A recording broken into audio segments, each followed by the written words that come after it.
Hello, everybody, and welcome to another exciting evening of high school football here at South Kitsap High School, Joel Knowles Field. I'm Darren Bowden, DB, back in the booth again, and I'd like to thank Coach David Rodriguez for joining me in the booth again. D-Rod, thanks for being here.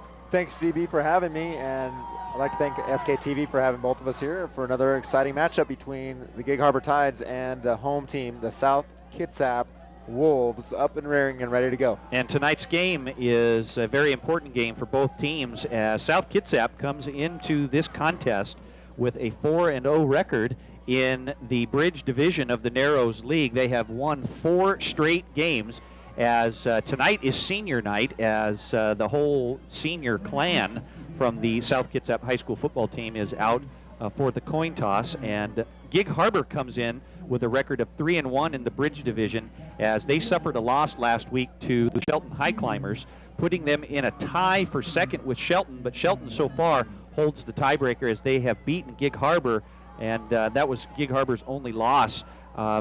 This contest tonight is a key one because there's a couple of possible scenarios as we determining or what could determine the outcome of today's game. If South Kitsap wins tonight, they will have sole possession of first place with 2 games to play in the season, with Bremerton and Central Kitsap remaining on the schedule. If Gig Harbor wins tonight, there will be a 3-way tie for first place depending on what Shelton does as well, and all 3 teams could finish out the season with a tied record, which could possibly mean come playoff time that they might have to have a 3-way playoff. So tonight's game very important for South Kitsap and Gig Harbor. South Kitsap can do themselves a big favor simply by playing their game, taking home a victory tonight, sending Gig Harbor back to Gig Harbor with a loss, getting themselves geared up for a possible playoff run, and giving themselves some extra rest. Coach DB, you mentioned the fact that if they lose, it could possibly be a 3-way tie and also a playoff. That's one extra game the Wolves coaching staff definitely doesn't want to play at the end of the season. That's correct, and South Kitsap could do themselves a huge favor by winning this game here tonight, giving them a good chance to finish out the season with a first place trophy in the Bridge Division of the Narrows League. But it's going to be a tough one tonight as South Kitsap has decided to take the kickoff, and they are going to send back Chad Fowler and Corey Dame back deep to receive. But South Kitsap is going to have their hands full tonight as the Gig Harbor Tides come in. Both offenses are averaging around 32, 33 points a game. But Gig Harbor has come in, and they have only allowed a total of 38 points all season long. They are averaging on defense, shutting their opponents down to 6.5 points a game. So Gig Harbor is going to look to try and maintain this as number 13, Ricky Sosa for Gig Harbor, the senior, will be kicking off. And they're going to kick it. It goes straight down the middle. It's going to be fielded by Fowler, and if he touches it, it's going to go over his head. But it is going to be a touchback because in high school football, if the ball breaks the plane of the end zone, whether it is touched or not by the receiving team, it is an automatic touchback. So South Kitsap will have the ball in their own territory starting at the 20-yard line. South Kitsap needs to look to get a big offensive start tonight. They really want to try to find a crack in the shell of the Gig Harbor defense. Look to see if they can break some seams open, maybe get a first-time strike, first play of the game, just like in North Kitsap. We'll see what the coaches draw up here. So South Kitsap comes out in their regular I formation, split wide receivers. There's a lot of movement on defense. They're going to hand the ball off to Fowler. He stutter steps, gets out the middle, tries to get off left guard, and he's going to get over the 30-yard line. So just like that, South Kitsap going to Fowler for a nice 11-yard gain, and it's going to be first down for South Kitsap. Well, South Kitsap, that's their bread and butter. Chad Fowler up the middle, right side, left side, doesn't seem to matter. He likes to run north-south. Gig Harbor, their defense is going to have to step up to try to stop this guy. We'll see what they can do. Gig Harbor's got some big boys up front. Number 65, Dan Mosic, and number 77, Bryce Leahy on defense there as the Wolves are going to hand the ball off into a counter to Fowler. He doesn't get much on the play. Nice stop there on defense by the Tides, and a short gain, and it will be second down for the Wolves. So the Wolves sticking with the running game here early in this game. It is their traditional offense, pound it out on the ground, go to the air when they have to. Kyle Pease, being a very mobile and accurate quarterback so far this season, is an extra weapon in the arsenal of the Wolves offense. Kyle Pease having a very good season so far, leading the Narrows League Bridge Division with over 800 yards passing. As it's going to be second down and long, they're going to hand the ball off to Fowler, and he slips, but he maintains his balance, but he is unable to get very far on the play. He's going to get out to the 35-yard line. Another short gain. We'll call it a gain of 1. It's going to be 3rd down and 7. So after a big running play, the Tides adjust a little bit here on defense and kind of hold South Kitsap in check. I'm sure that the Tides defense will be looking for a pass here. Maybe look for them to blitz, put Kyle Pease in some trouble. I'd look for South Kitsap to pass. 3rd down and long. South Kitsap's got 3 wide receivers, 2 to the near side. That's Monty Enyart and Jason Reed. Parker split to the far side. He's looking for Enyart, and he does, and he has a catch. Nice throw by Pease. It's caught by Monty Enyart. It's going to be very close to the 1st down, and he did. He just barely got past, so a nice little slant inward, and Pease hits Enyart for the 1st down. And that's a familiar connection with the South Kitsap offense so far this year. Pease to Enyart, they're very familiar with that pass route connection. 1st down Wolves. South Kitsap getting near midfield. The ball will be placed just short of the 45-yard line. 3 wide receivers in still. They're going to hand the ball off to Fowler. He sidesteps it. He gets a nice block. He cuts back into upset. A flag comes down, and that's usually going to be a block in the back or a hold. So a nice little run there by Fowler, but I'm afraid it's all going to be coming back. Nice run by Fowler, following his blocker. I thought it was a good block. Referee saw it another way. So we'll have to wait and see, and it is. The penalty goes against South Kitsap, so they're going to have to scoot them back about another 10 yards as they talk to, that's number 11, Troy Berkey, for the Tides, deciding what to do with the penalty, but I'm sure they're going to move them back because the ball would be placed just past midfield. So just like that, the first penalty of the game. And South Kitsap, though, still going with most of the running. It's an illegal block in the back. But it will still be 1st down. It's going to be 1st and forever for the Wolves, about 1st and 20 yards to go. Well, for the Wolves receiving core this season, having a very good year. Kyle Pease feeling very comfortable in the backfield for the Wolves. I look for them to possibly go for a pass on 1st down. It is 1st and long. Kyle Pease, as Coach mentioned, one of the top quarterbacks in the league. Parker and Reed are split to the far side of the field. In at fullback is Corey Hawkins, the junior for the Wolves. They're going to hand the ball off to Fowler. He gets a nice block, tries to go straight up the middle, but only a few yards on the play. So South Kitsap sticking with that running game, trying to pound it right up the middle. And if they establish that running game, they might be able to open up the passing game a little bit. Well, just trying to give themselves some breathing room there. Got backed up pretty far on that last penalty. It's going to be 2nd and 17. The Wolves, I believe, are going to look to open up the offense right about now, and I'm sure the Tides defense is ready for that. South Kitsap has a 2nd and long. We'll call it 2nd and 17 from their own. We're going to call it the 38-yard line as the weather's starting to pick up here. Forecast says possibly rain, but we'll have to see. Pease rolls out to his right. He's looking for a man. He stutter stepped. Oh, and he's taken down, hit hard. That was number 77, Bryce Leahy for Gig Harbor. Dropped for a little bit of a loss. We'll lose a couple more on the play. Pease was looking for Reed and Enyart over on the near side of the field. Had nothing. It flushed out of the pocket. Leahy came and hit him from behind. Well, Gig Harbor ready for that roll out right. That's a coverage sack. Well defense by the Harbor secondary. Sack for Gig Harbor. So a 3rd and very long for the Wolves. They're in the I formation. Pease under center now. A little shifting on the defense. They're going to hand the ball off to Fowler. I think they thought there was a pass. He's not going to get much. He keeps the legs moving forward. He's going to get past the 40. We'll call it the 42. So South Kitsap not trying to get too cute there and possibly risk a turnover interception of some kind. And South is going to have a 4th down and their first punt. So just like that, the Tides make a couple of adjustments after that first big running play.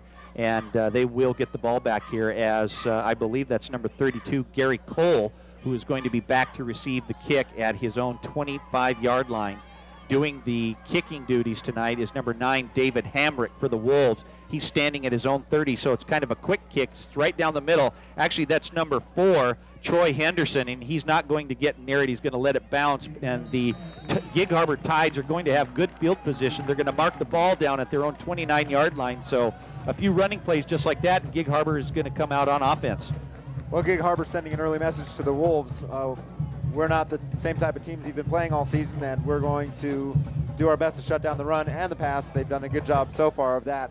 we'll see how the Wolves defense responds being out here for the first time tonight on the field. Gig Harbor, right to left. Gig Harbor huddled on the sideline. They've got a big offensive line led by number 79, Tyler Hopkins, a 6'4", 261-pound sophomore, and also number 77, Leahy. He's 6'7", 250, so they got some big beef up there on that line as they come out with split backs.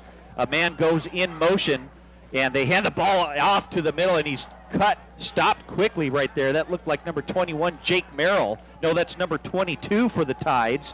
That's Michael Murphy, and he was hit hard right at the line of scrimmage, bounced off and fell forward, and he was able to gain a few. We're going to call it a 5-yard gain. It's going to be 2nd and 5 for the Tides. Gig Harbor doing their best to establish an early running game with that big offensive line right up front, doing their best. That's Michael Murphy. They're going to pitch the ball.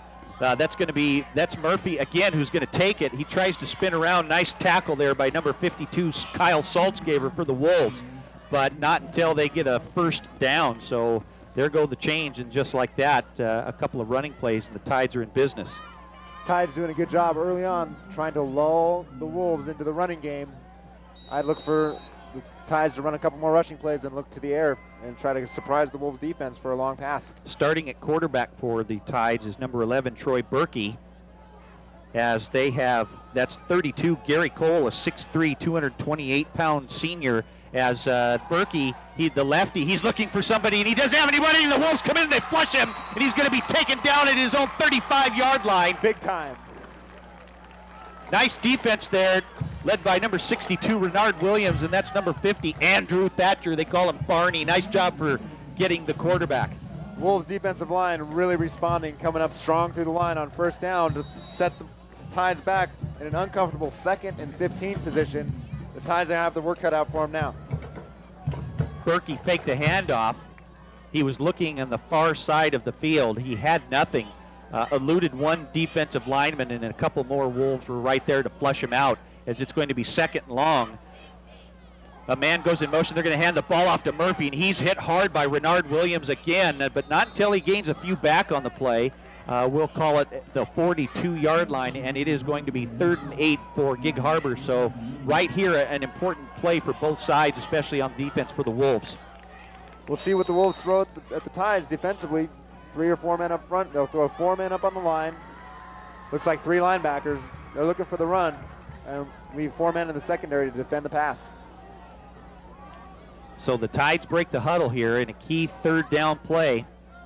Cole and Murphy are in the backfield. Berkey is looking. They're looking to set up a screen, and they're going to have Murphy right there. He doesn't have much. He tries to spin around, but he's taken down. That's a nice hit there by number 15 for the Wolves.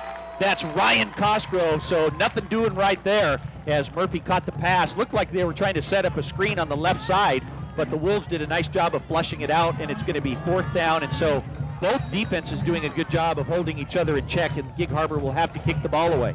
Wolves defense doing an excellent job of sniffing out most of the Gig Harbor's plays so far. Gig Harbor has some good defense, some good blockers, but the Wolves defense had too many guys up the left side.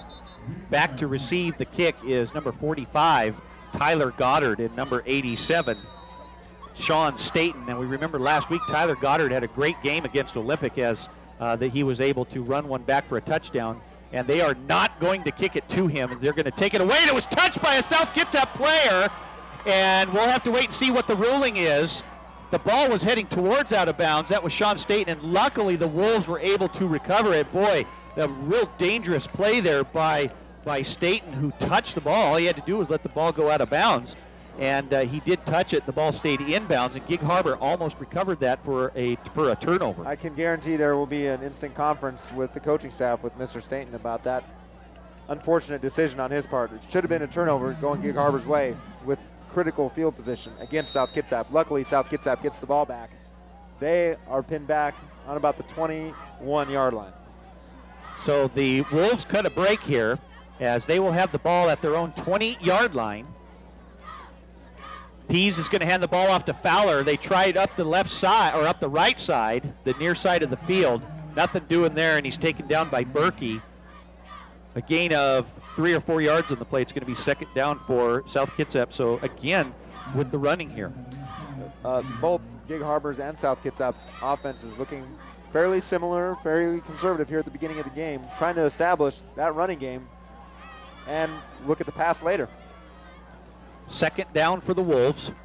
Pease is going to hand the ball off. Oh, he fumbles the ball just a little bit, gets it back. He goes straight up the middle. There goes Fowler. He sidesteps around a man. Oh, and he was taken down. That was number 24 for the Tides, who had an arm-saving tackle. That's Brian Mcgee, who Fowler got out to the left side, stutter step, tried to cut up in the middle, and if McGee hadn't got him, he had a lot of room ahead of him. Well, Fowler just doing his thing, juking and jiving, right to left, and eventually getting himself up the middle. Following a couple blockers, but most of the work done on his own. Gets the first down for the Wolves. South Kitsap will have the ball at their own 44-yard line. A big run there by Chad Fowler. They hand the ball off to Fowler again, and he's got another big opening. There he goes, stutter step straight back up the middle, and he's tackled again at the ankles, right at the 40-yard line, taken down by number 65. That's Dan Mosic. So just like that, a couple of big running plays, and South Kitsap is in Gig Harbor territory as time is going to stop here as there is a Gig Harbor player down on the field. But I'll tell you what, Coach D-Rod, a couple of nice big plays there by South Kitsap to get into Tides territory. That's right, DB, and so far it's been Fowler, Fowler, Fowler. I'm sure that the Tides defense and the coaching staff for Gig Harbor knew coming in Chad Fowler is our number one guy on the field rushing the ball. Right now he's showing them nobody can stop me. He's a very confident individual, and he's taking the ball right up the gut against this seemingly unstoppable and formidable Tides defense. And those are some characteristics that we have seen by both teams here early in this contest, as there's 4:16 left here in the first quarter play as Gig Harbor has a man down. But both sides have done a very good job of keeping their composure, showing the characteristics of ball control, not trying to get too cute, not going for the really big, deep pass play, just trying to chip away and sustain ball control. It looks like old-fashioned American-style football here. Pound it, pound it, pound it on the ground, run up the gut, and nothing fancy, like you just mentioned, DB, nothing fancy. We've only seen a couple of passes here tonight, about 3, maybe 4 passes as the Gig Harbor player is escorted off the field. He looks like he's okay. And that's good news to see, as that's number 5, Ty Barnes, the junior for Gig Harbor. Maybe he was just shaken up on the play, and it's good to see that young man be able to walk off under his own power. So the Wolves will come out with a 1st and 10 at the Gig Harbor 40-yard line as Monty Enyart splits to the near side of the field. The Wolves in the I formation. They're going to hand the ball off to Fowler, and he is not getting anything there this time. The Tide snuffed that one out. So the Wolves will get maybe a couple on the play. It's going to be 2nd and long for the Wolves. Well, they do have Monty Enyart isolated on the near sideline, the right side of the field, and it is a one-on-one matchup between him and I believe it's number 24 for the Tides. And I guarantee they're going to look at Monty to get a big play here sometime in the first quarter. They usually do. He's been one of the Wolves' #1 receivers so far this season. He's a tough senior. The Wolves ready here as Pease is going to hand the ball off to Fowler. He's got a little opening. He tries to cut back up on the left hash mark side, and he's getting closer to that first down. It's going to be 3rd down. The ball will be at the Gig Harbor 32-yard line, where it will be 3rd and 2 yards to go. So a key play here for both teams. Well, like we were just talking about, South Kitsap keeping it on the ground. No big mystery there. And I look for the 1st down here with another run. And I'm sure Gig Harbor's expecting that. Fowler doing a nice job with the running duties here. Corey Hawkins, number 4 for the Wolves, still in at fullback. Wide receivers on both sides as they hand the ball off to Corey. Actually, no, they handed it off to Fowler. They faked it to the up man, but there was nothing doing there, and it's going to be 4th and short, and it's a little decision time, and I can only imagine that the Wolves are going to try and go for it here at 4th down. I would guess that they're deep enough into Tides territory where they'll look.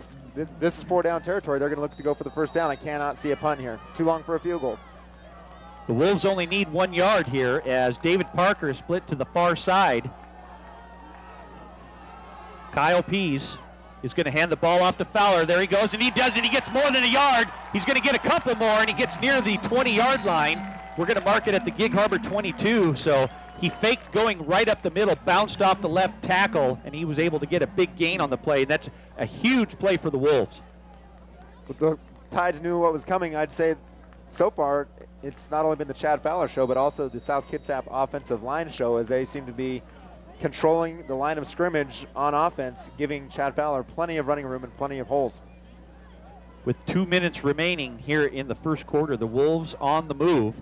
Jason Reed split to the near side of the field here. The Tide showed blitz. They're going to hand the ball off to Fowler, and he gets nowhere. In fact, he's going to lose a couple on the play. That was a nice tackle by number 44, Brendan Baker, the 6'4", 200-pound senior, and a few other Tides get in there as well, and the Tides turned them back. That was a good old-fashioned gang tackle on Chad Fowler there. No mystery about that play. Even if the Wolves go back for pass, I think that Kyle Pease is going to be in trouble once those guys get through the line. The Wolves lose a couple on the play, and it will be at the Gig Harbor 24-yard line. It'll be 2nd and 12. Keon Tang is in at, and there was a movement on the defense. I think they're going to get defense first, even though the right guard did move. We'll have to wait and see. The defense is in there first, and I think they're going to get, I think you're right, Coach. I think they're going to get them for movement, encroachment on the defense. A whole mess of Tides. They jumped the gun a little bit early, so instead of 2nd 12, it'll be 2nd 7. So a key penalty right there, and the ball will be placed at the Gig Harbor 19-yard line. So we have an exciting game here tonight, as it is starting to get a lot darker in the skies. The weather forecast was for a big storm front to move in, but so far it's actually pretty nice outside, as the Wolves are in the I formation once again, and they're going to hand the ball off to Fowler. He hits the line very hard, tries to sidestep through a couple of tackles, gains a couple on the play. It's going to be 3rd and 5 yards to go for the Wolves here. So South Kitsap doing a good job of sustaining ball control here as time is winding down in the first quarter of play. The Wolves offense just doing a very good job of trying to wear this Gig Harbor Tide defense down. Run, run, run. So far, the Tides don't really have an answer. They've had a couple of good defensive plays, but for every one they have, the Wolves seem to have an answer. And now the Wolves are looking at a red zone opportunity here, 3rd and 6, with about 30 seconds left in the first quarter. Parker and Enyart in at wide receiver. Hawkins back in at fullback. Pease is going to hand the ball off to Fowler. And he has a nice big hole straight up the middle. It's going to be first down for the Wolves. Place that ball at the Gig Harbor just inside the 10-yard line, and it is going to be a 1st and goal, so they are in the red zone. I would say that we could describe this Wolf offense in the first quarter as just a methodical punishing of the Gig Harbor defensive line, just running them right up the middle. And we've got 13 and a half seconds in running. I don't think the Wolves are going to look to get off another play. We're going to go to the left side of the field. Kyle Pease is walking over to the sideline, as South Kitsap is just going to let the time expire here in the first quarter, and we are deadlocked at a 0-0 tie. A very good game here so far, but South Kitsap will have a 1st and goal at the Gig Harbor just inside the 10-yard line, and this would be very big for the Wolves if they could get into the end zone.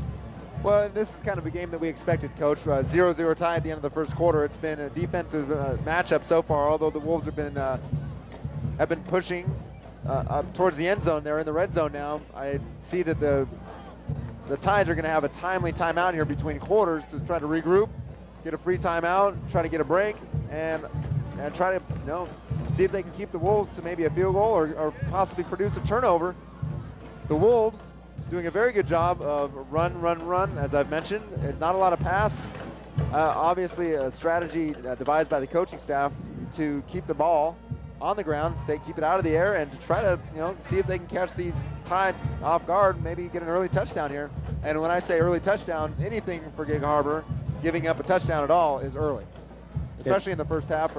And we'll have to see how things turn out here, as it has just started to rain. It's starting to come down pretty good now here at South Kitsap High School. The rain is coming down, and it's coming down a little bit on the sideways pattern. So the wind and the rain are hitting here hard, and this could change the way the game is played here on the field, as the Wolves come back out, though, ready to start the second quarter of play here, a 1st and goal. And they're going to hand the ball off. They fake it, and they got a nice little pass play to the tight end. That's Jesse Galligan, and he gets in for the touchdown. Touchdown, South Kitsap.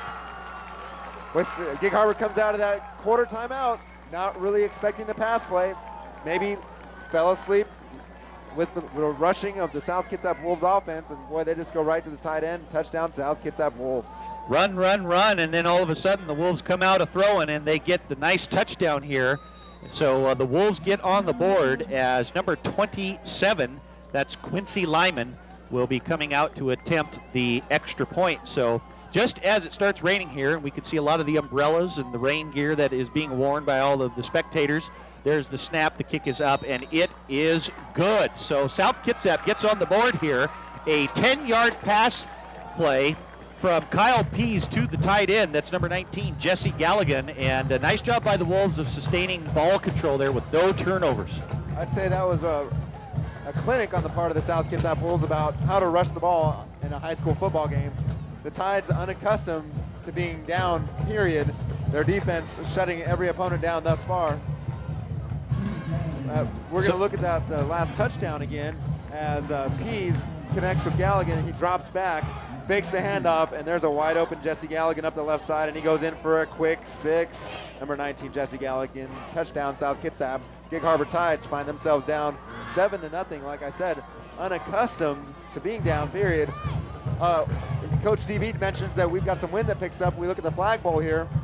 The Gig Harbor Tides are going to be looking, if they throw at all, into the wind or punt into the wind. That's going to be a huge advantage for South Kitsap here in the second quarter. So the rain is still coming down here. A 10-yard touchdown pass from Pease to Galligan as the Tides will send back Tony Henderson and Brian Mcgee to receive the kick from Lyman as they squib it up front, and it's going to be taken by Murphy, and he is down. Smart play. Squib it. Ball's down. They get the ball at the 25-yard line. So the kick goes over to the Tides, and Murphy was able to field it. He actually had some running room, but he fielded the ball with his knees on the ground. And but the Tides will be happy to take that possession play there from the kickoff, and they are going to have a first down at their own 25-yard line. So here in the first half of play, with just under 12 minutes. As the quarter just started, Gig Harbor is going to try and get something going here on offense. With as well as the South Kitsap offense is playing, I'd say this is a huge possession for Gig Harbor. They really need to get down and get a score of some kind, a field goal or a touchdown. Split backs in the backfield. They're going to hand the ball off to, that's the big man carrying the ball. That's Cole. He's just barreling over Wolves. He gets over the 40-yard line. That's going to be a gain of about 14 yards. They tried to hit him low, but he just kept his feet moving. And a nice run there by Cole as he gets all the way to the 41-yard line. So a 16-yard run there by Cole, and that's just what the Tides need to get things going here, as they are going to keep Cole and Murphy in the backfield. Henderson is the lone wide receiver to the near side of the field. They're going to hand the ball off to Cole again. Oh, and he's hit hard. Nice tackle on defense by the Wolves. That's number 15 for the Wolves. Great tackle there on defense. That was Ryan Cosgrove who came in through the middle there. Not much on the play. They'll be lucky to get a yard. It's maybe 2. It's going to be 2nd down and 8 for the Tides. So after a big running play, a short gain here. Daniel Tahaji back in at defensive tackle for the Wolves, number 66. Oh, there's a little miscommunication there. They hand the ball straight up to Cole, and he gets just past midfield. The ball will be placed at the 49-yard line of South Kitsap, and it is going to be a first down. So a nice running play there by Gig Harbor. And Cole, just what the doctor ordered for the Gig Harbor offense, keeping it on the ground, and he is barreling, like you said, Coach, barreling over these South Kitsap defenders.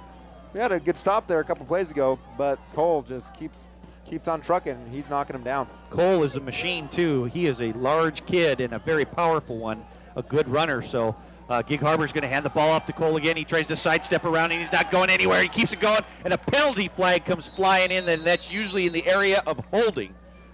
So we will wait and see what it is. I'm going to say face mask. Well, I'm going with the hold. We'll see what happens. The officials are discussing it down on the field. I told you it was a face mask, so... Good call, Coach DB. Good call on that, yeah. Face mask on the Wolves is going to set them back an extra 15 yards. And not exactly how the South Kitsap defensive coaching staff was anticipating the second possession for Gig Harbor here in the second quarter with 10:45 left. hoping to maybe push them back instead of helping them move forward. They are inching ever so closer to the end zone. So South Kitsap will be assessed a face mask penalty, and Gig Harbor will have the ball at the South Kitsap 40-yard line.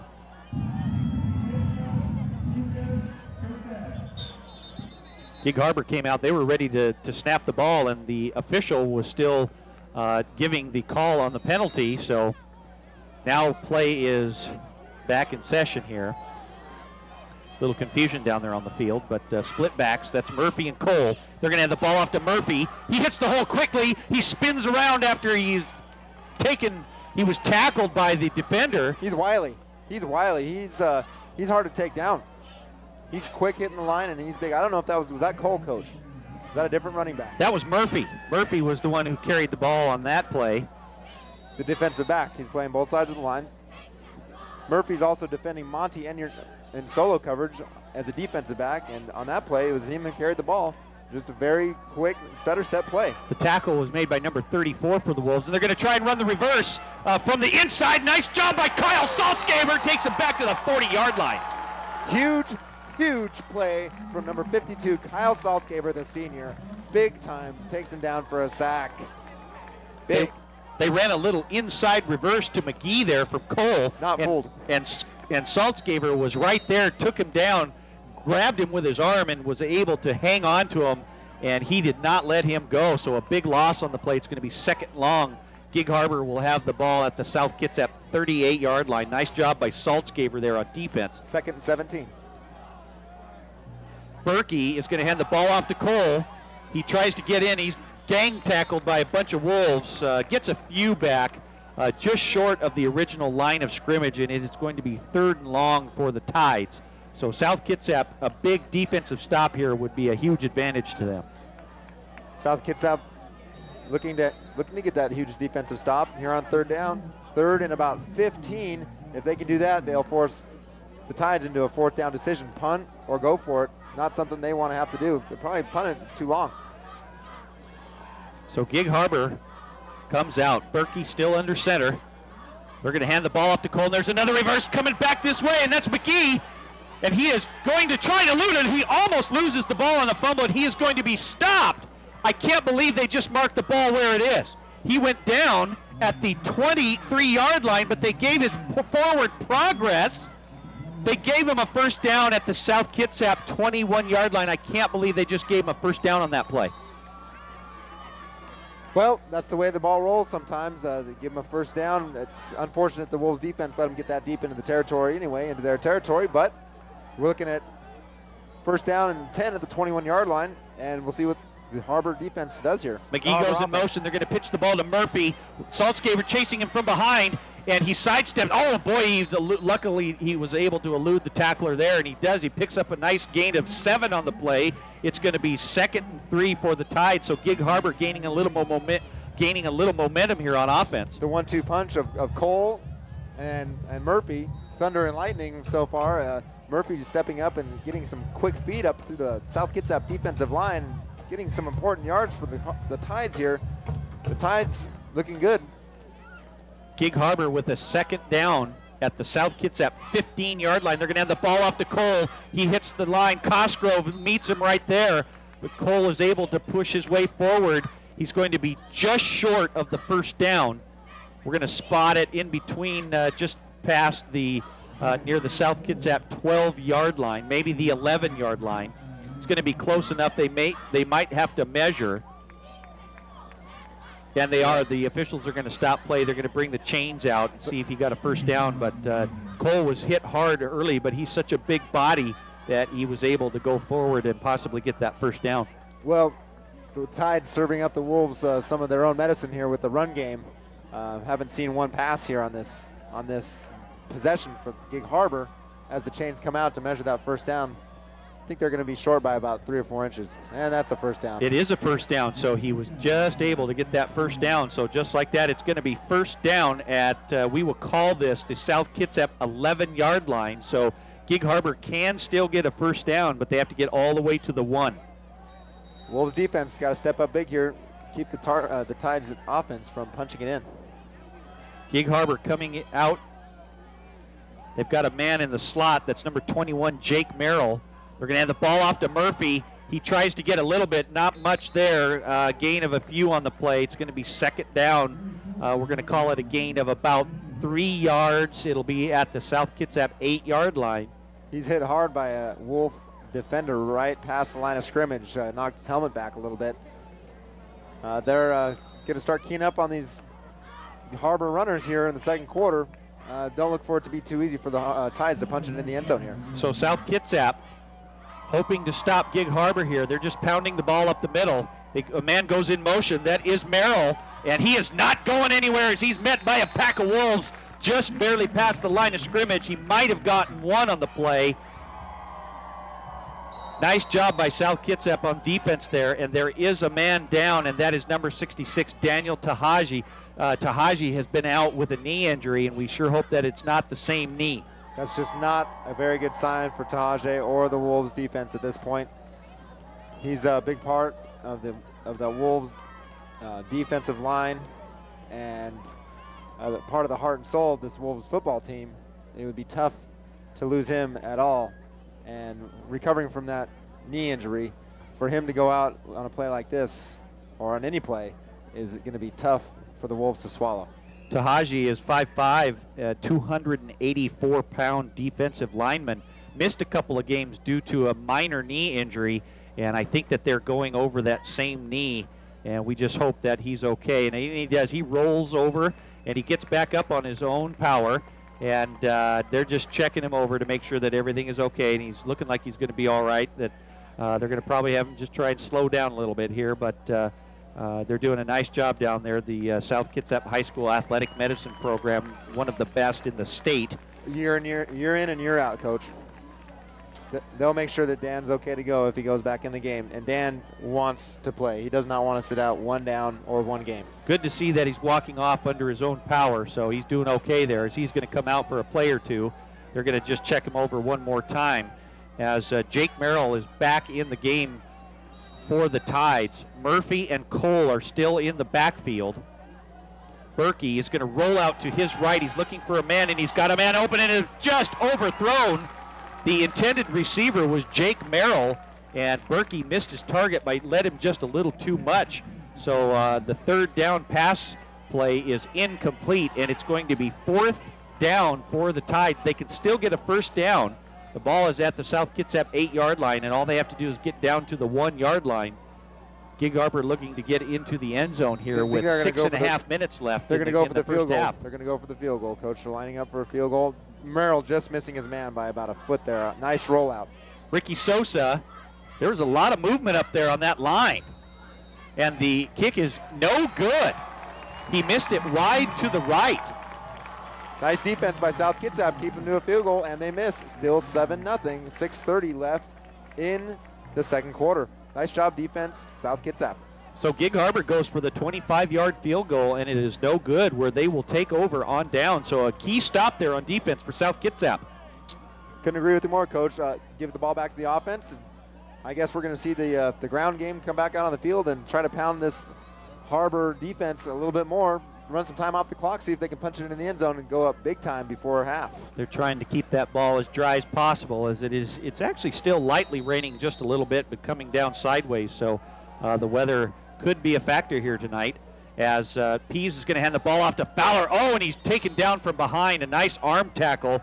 That was number 29 for the Tides. That was Brent Gary's, and he was able to trip him up and met by another Tides defender as he was tripped up, and Fowler only gains a few extra yards on the play. It's going to be second and long for South Kitsap. The ball is going to be placed at their own 23-yard line as they break the huddle. Parker split to the near side of the field. Enyart split to the far side.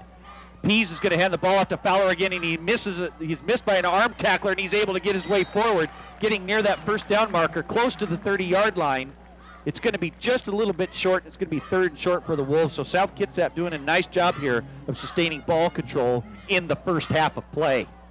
Well, so far in the first half, it's been run versus run. These Wolves and Tides locking horns, seeing who can win the ground game. It's been pound, pound, pound on the ground, ground, ground. we'll see what the Wolves can do here on offense. Maybe look for a little surprise pass here. South Kitsap leading 7-0 with just under 5.5 remaining in the first half. Gig Harbor missed a field goal. South Kitsap took over as they hand the ball off to Fowler, and he sidestepped. Oh, no, he's not going anywhere. Taken down by Merrill, and he is not going to get the first down. So a key stop on defense there by Gig Harbor, and South Kitsap is now going to have a decision, and I think that the smart thing, yes, they are going to kick the ball away. Going for it on 4th and short here deep in their own territory may not be the wisest thing, but as the coaches for South Kitsap recognize that, and they are going to kick it away. So in to receive the kick for Gig Harbor is number 4, Tony Henderson. He will be back near his 40-yard line. Hamrick back in to do the kicking duties. He's standing at about his own 17. Coach Segerson not happy with the offensive line blocking on that last play, letting him hear about it. There is no rush by the Tides. They're going to let the ball, and Henderson is not going to even attempt to touch that ball, and they get a good bounce on the kick there as South Kitsap is going to down the ball at the Gig Harbor 26-yard line. So nice job by Hamrick of getting the ball down into Gig Harbor territory to give the South Kitsap defense a little breathing room on that one. Yeah, that's right, Coach. That's a good punt. Gives South Kitsap D a chance to maybe catch their breath for a second.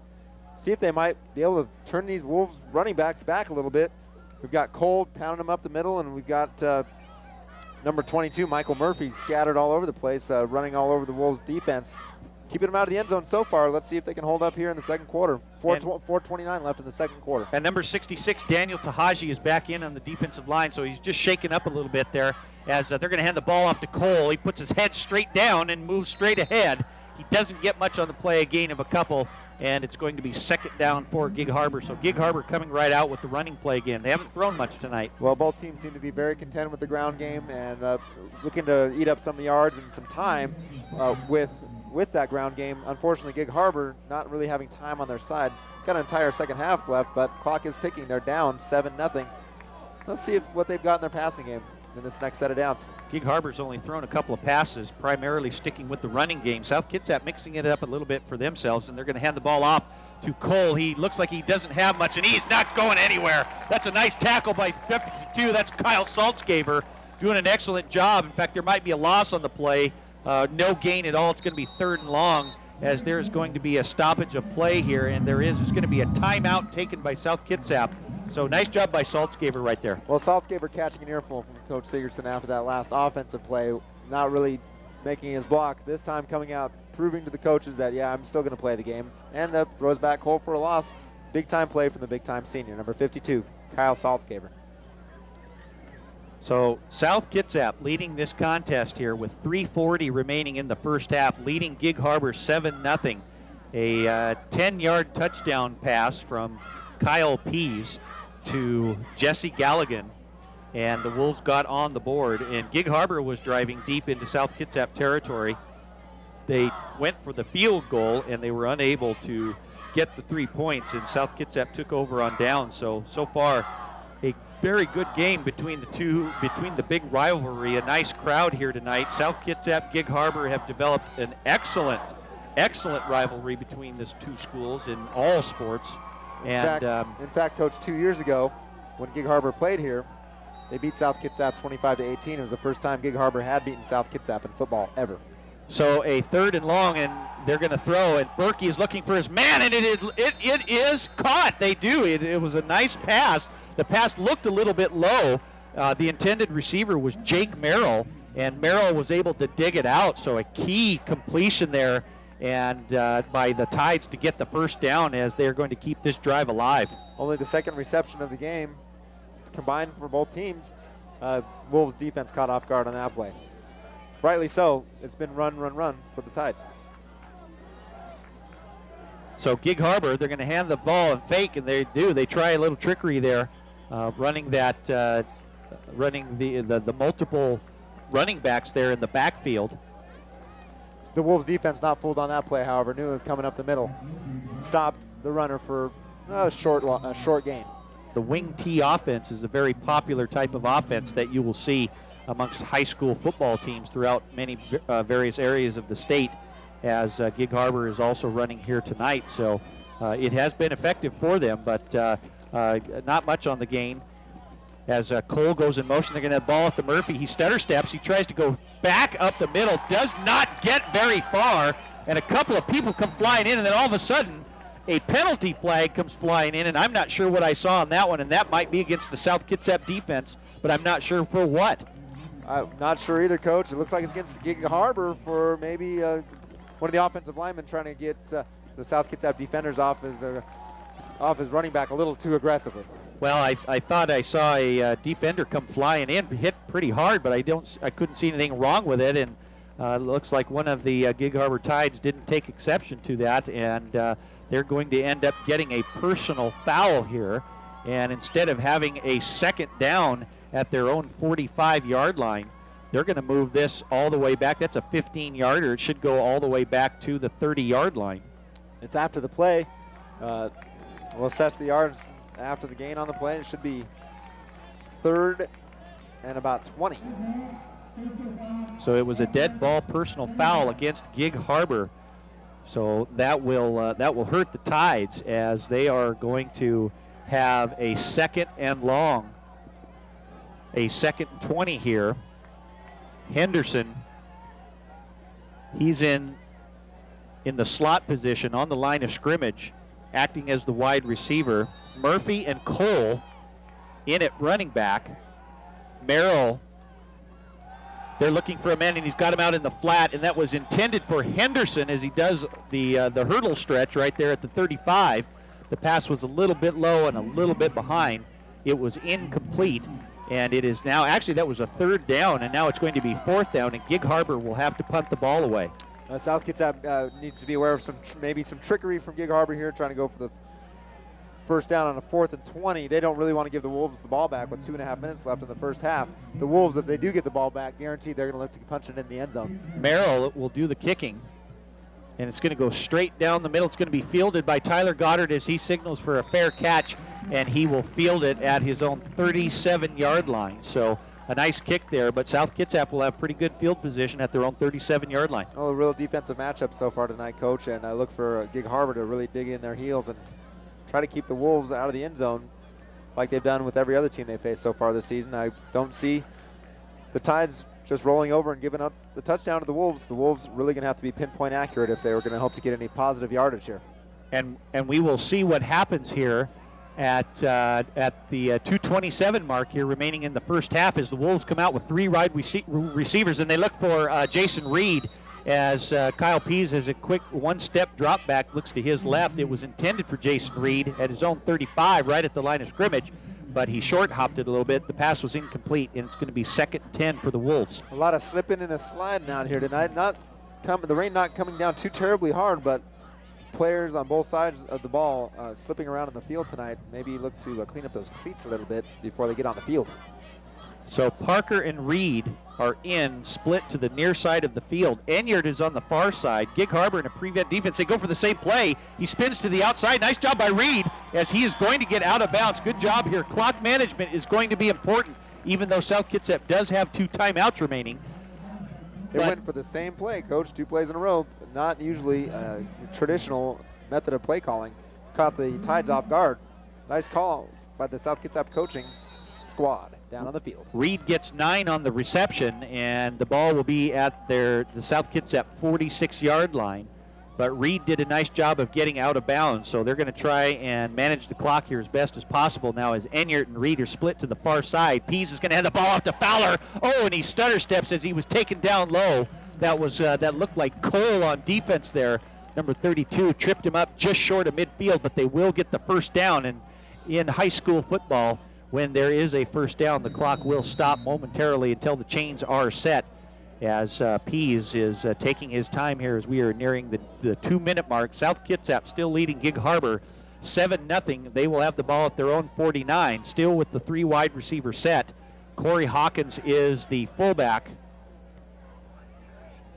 They're going to fake the handoff. Pease is going to roll to his right. They bit it big time, and Pease has a ton of room out on the right-hand side. Oh, my gosh, what a hit by Enyard.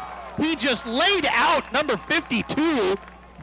That was Nolan Kuzmic, and boy, was he taken down. Nice hit by by Enyart as he gave just a little bit more room for Pease, and Gig Harbor totally went for that fake. Great fake by Pease. Had a lot of running room. It's going to get the first down at the Gig Harbor 38.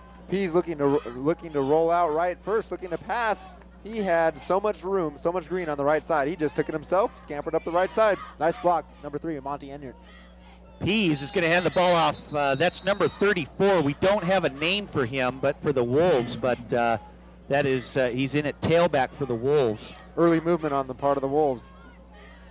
Penalty, going to set him back 5 yards. And it looks like it's going to be an illegal procedure play, and it is against the offense. So we're going to bring this back, and it's going to be 1st and 15 for South Kitsap at the Gig Harbor 40. We'll call it the 43-yard line. So South Kitsap,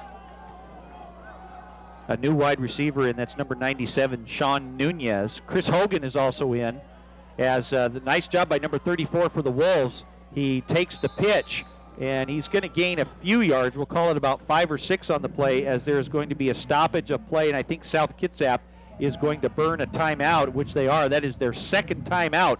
So South Kitsap has 1 timeout remaining, as they are going to be at the Gig Harbor 30. We're going to call it the 39-yard line. So South Kitsap doing a relatively good job of ball control here, but they would like to get it a little bit closer.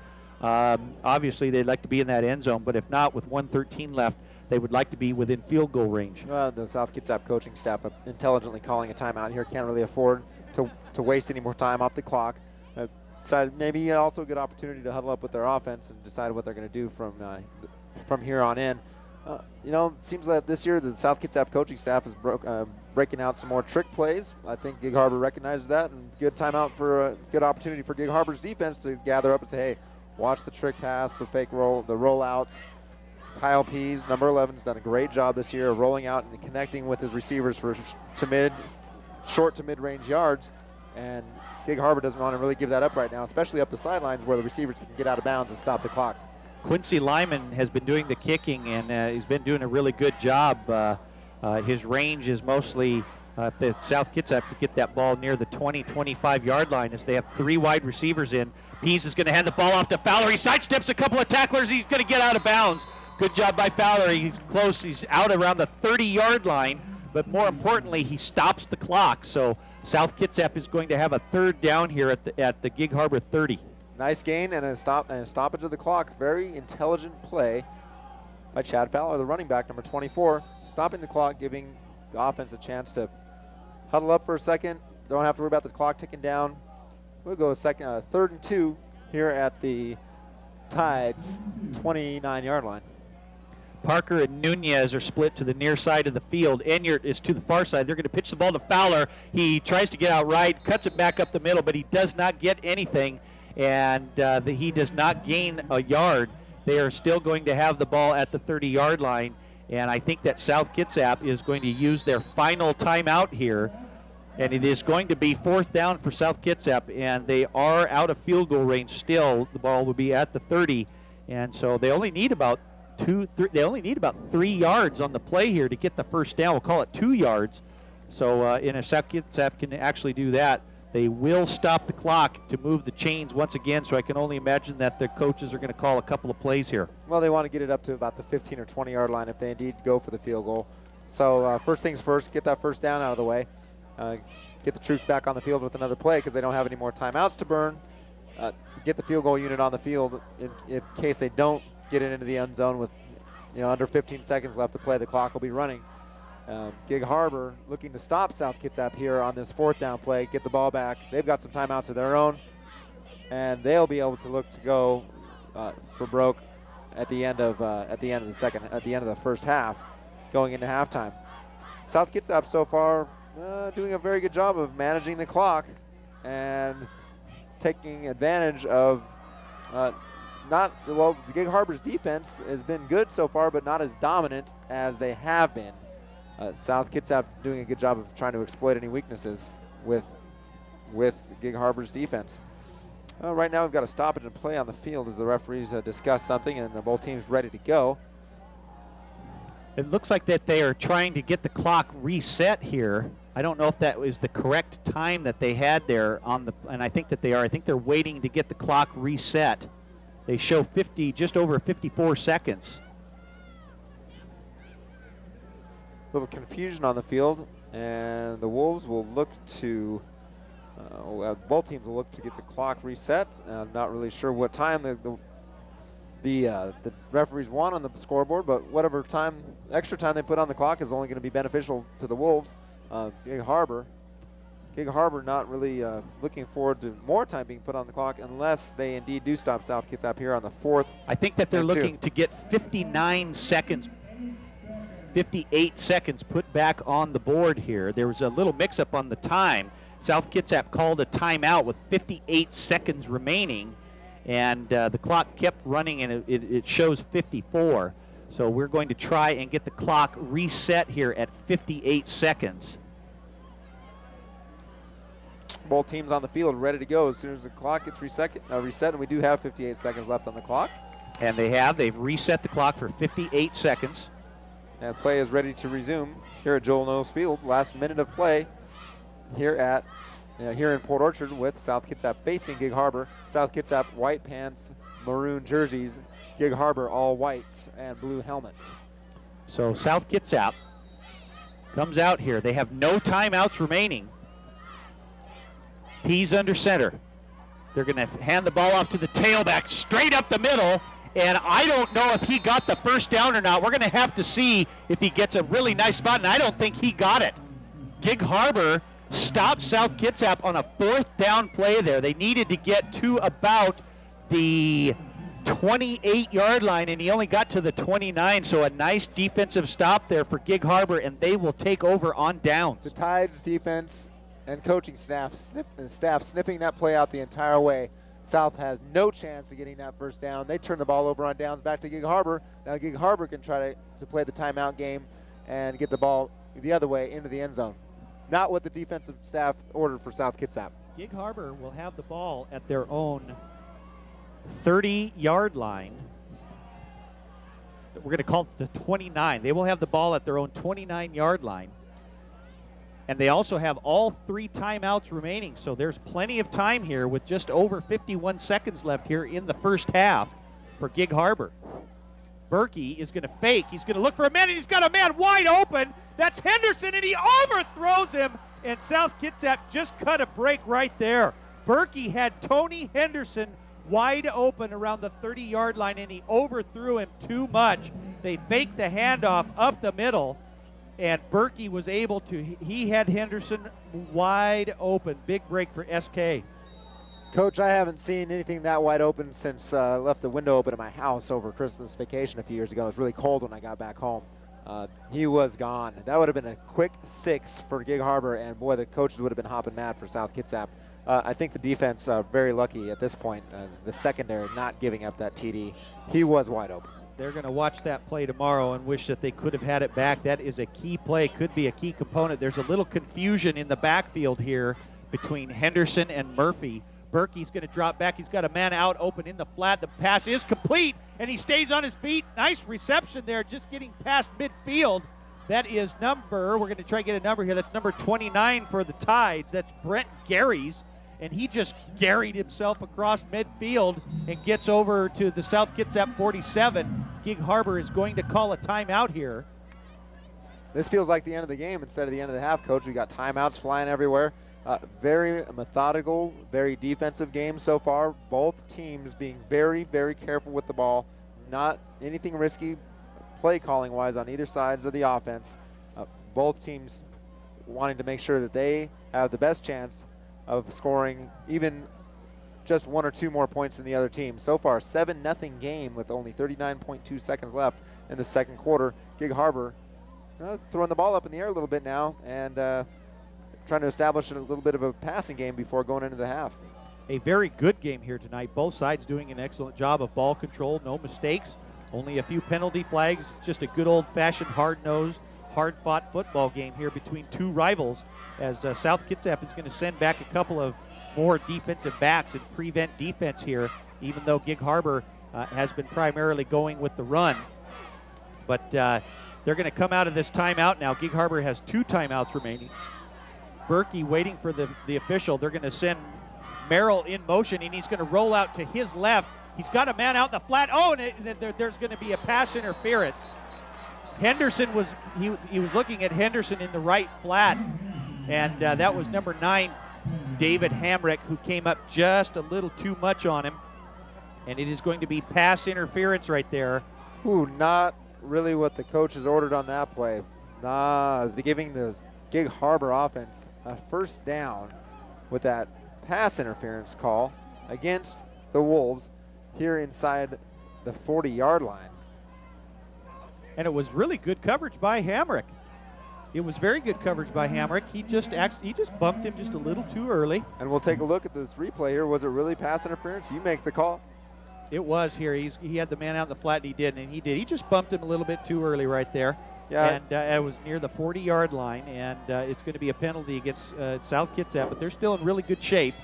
And Gig Harbor is going to have a first down at the South Kitsap 32-yard line, as now there's going to be a stoppage of play here, an official's timeout. They're not going to review the play, are they, Coach? I don't think so, because I'm pretty sure that they haven't allowed replay in high school football. They're just going to respot the ball here. Good, because I hate all those extra timeouts they take for replay calls. They're just going to bring the ball back over to the near side of the field, to the right side of the Harbor offense. They're gonna move them off here to the side just a little bit. So just about 34 seconds left here. Gig Harbor driving on the Wolves. And Berkey, he pumps and he's going to look for Henderson again out on the right side, and he is not, and the ball is caught. What a catch by Henderson, and it's going to be made at the South Kitsap 7-yard line. Wow, what a pass. The South Kitsap defender in the secondary doing his best to try to keep up with the passer. No pass interference, trying to get his hands on the ball, but no chance. Over the helmet of the receiver, right in the breadbasket for a reception.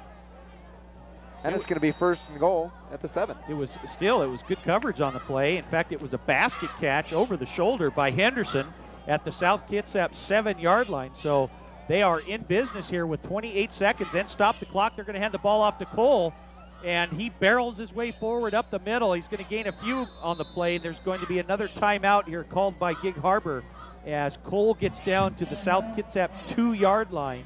So Gig Harbor calls their second timeout. They have 1 remaining, and a nice catch there by Henderson, an important pass play. They missed one earlier with each other, just overthrown the outstretched hands of Henderson, but Berkey wasn't going to miss Henderson again on this second one, and he was able to get it down to the 7-yard line. And Gig Harbor would love nothing more than to just get into that end zone here to go in with a possible 7-7 tie at halftime. And South Kitsap really dreaming about rewinding the clock, going back to that 4th and 2 on the other end of the field, praying for that first down, and being able to just simply run out the clock. And even if they don't score, they run into the locker room with a 7-0 lead. Now it's looking like it's going to be a tie game the way that Gig Harbor's running the ball. They're looking at a very good field position on a second down and a second and goal here. South Kitsap is going to have to pull out everything they've got in order to stop Gig Harbor from getting into the end zone. We'll see what they've got here on second and goal at the 2. So a key play here for South Kitsap and Gig Harbor. I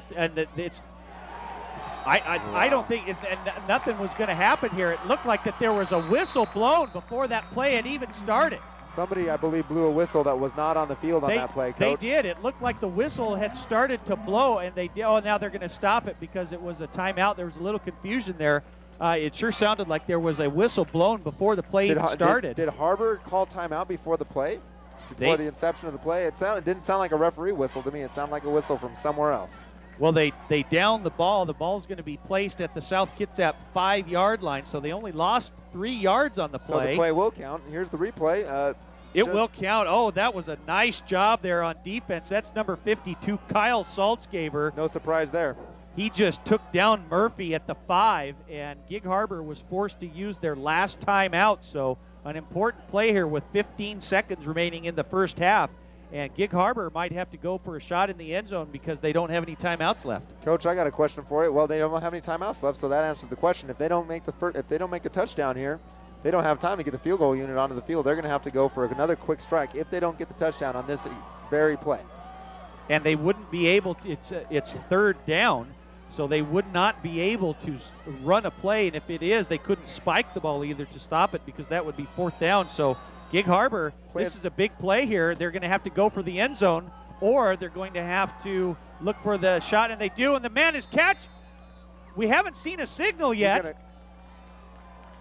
The officials are going to confirm with one another. It looked like the ball was caught, and it is. It is incomplete. The pass was intended for Jake Merrill right at the corner of the end zone as he was going out of bounds. There was no signal immediately from the official. Here's the field goal unit. I believe that somebody in the stands has got a whistle, coach, and is trying to unnerve the players on the field.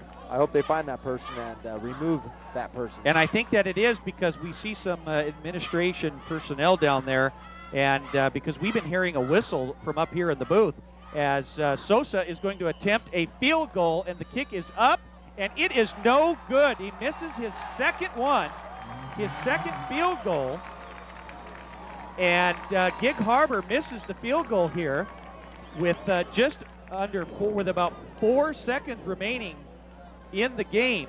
And what a defensive stand from the South Kitsap Wolves defense. I think they'll get the ball back here, just take a knee. So South Kitsap cutting another break here as they are able to stop Gig Harbor. Gig Harbor got deep down into South Kitsap territory. They had the ball at the South Kitsap 2-yard line, and they were unable to get into the end zone, and on a 4th down they went for a field goal and missed. So South Kitsap, I can only imagine they're just going to probably take a knee and go into halftime with a 7-0 lead here, as that's what they are indicating. They have one lone setback, and South Kitsap, Pease is just going to do that. He's going to take a knee, and that is going to do it here for the first half of play as South Kitsap leads Gig Harbor 7-0 here at South Kitsap High School on senior night, the last home game for the seniors. And what we're going to do now here at halftime is that we are going to throw it down onto the field for the halftime presentation and show of the South Kitsap High School Marching Band.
Goddard.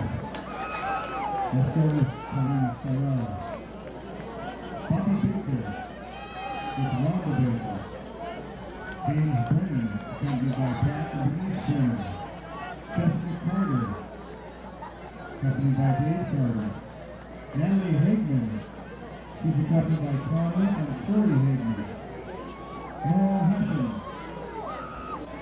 she's escorted by Mr. Gary Graham. Chanel Lockenheiser is escorted by J.C. Cozer. Ann Leone, escorted by James Leone. Brett Perel, escorted by David Antoinette Perel. Richard Reingold, escorted by Brenda Reingold.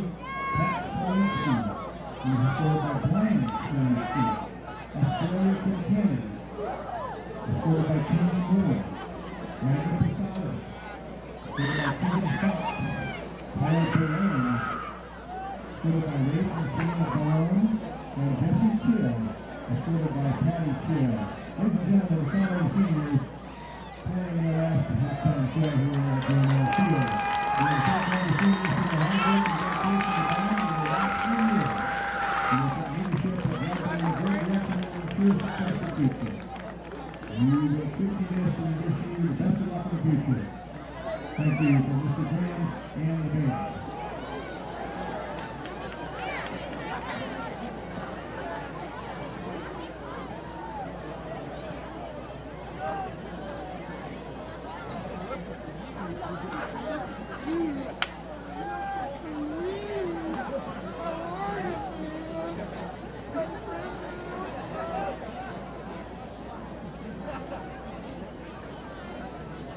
Now, ladies and gentlemen, your halftime show. The South Kitsap marching band is under the direction of Mr. Gary Graham.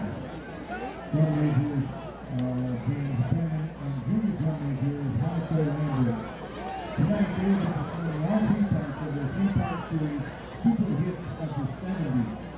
First part will feature the hit song Get Down Down. The second part will feature a memory of their freak and a hustle.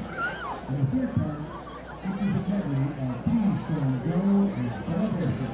The drum majors will entertain the band, section leaders, parents, and South Kitsap High School and its schools with their dedication and hard work in supporting their program. Ladies and gentlemen, tonight's halftime show.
Can you hear us? Can you hear us now?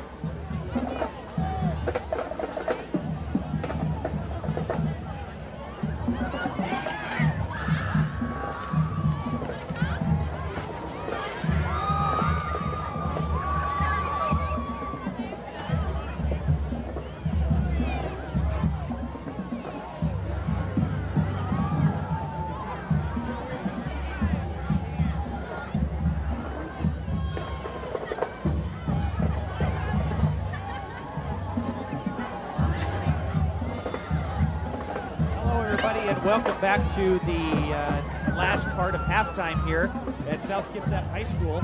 Yes, the rain is now starting to just absolutely pour and could change the playing conditions here as South Kitsap leads Gig Harbor 7-0 in a very good football game.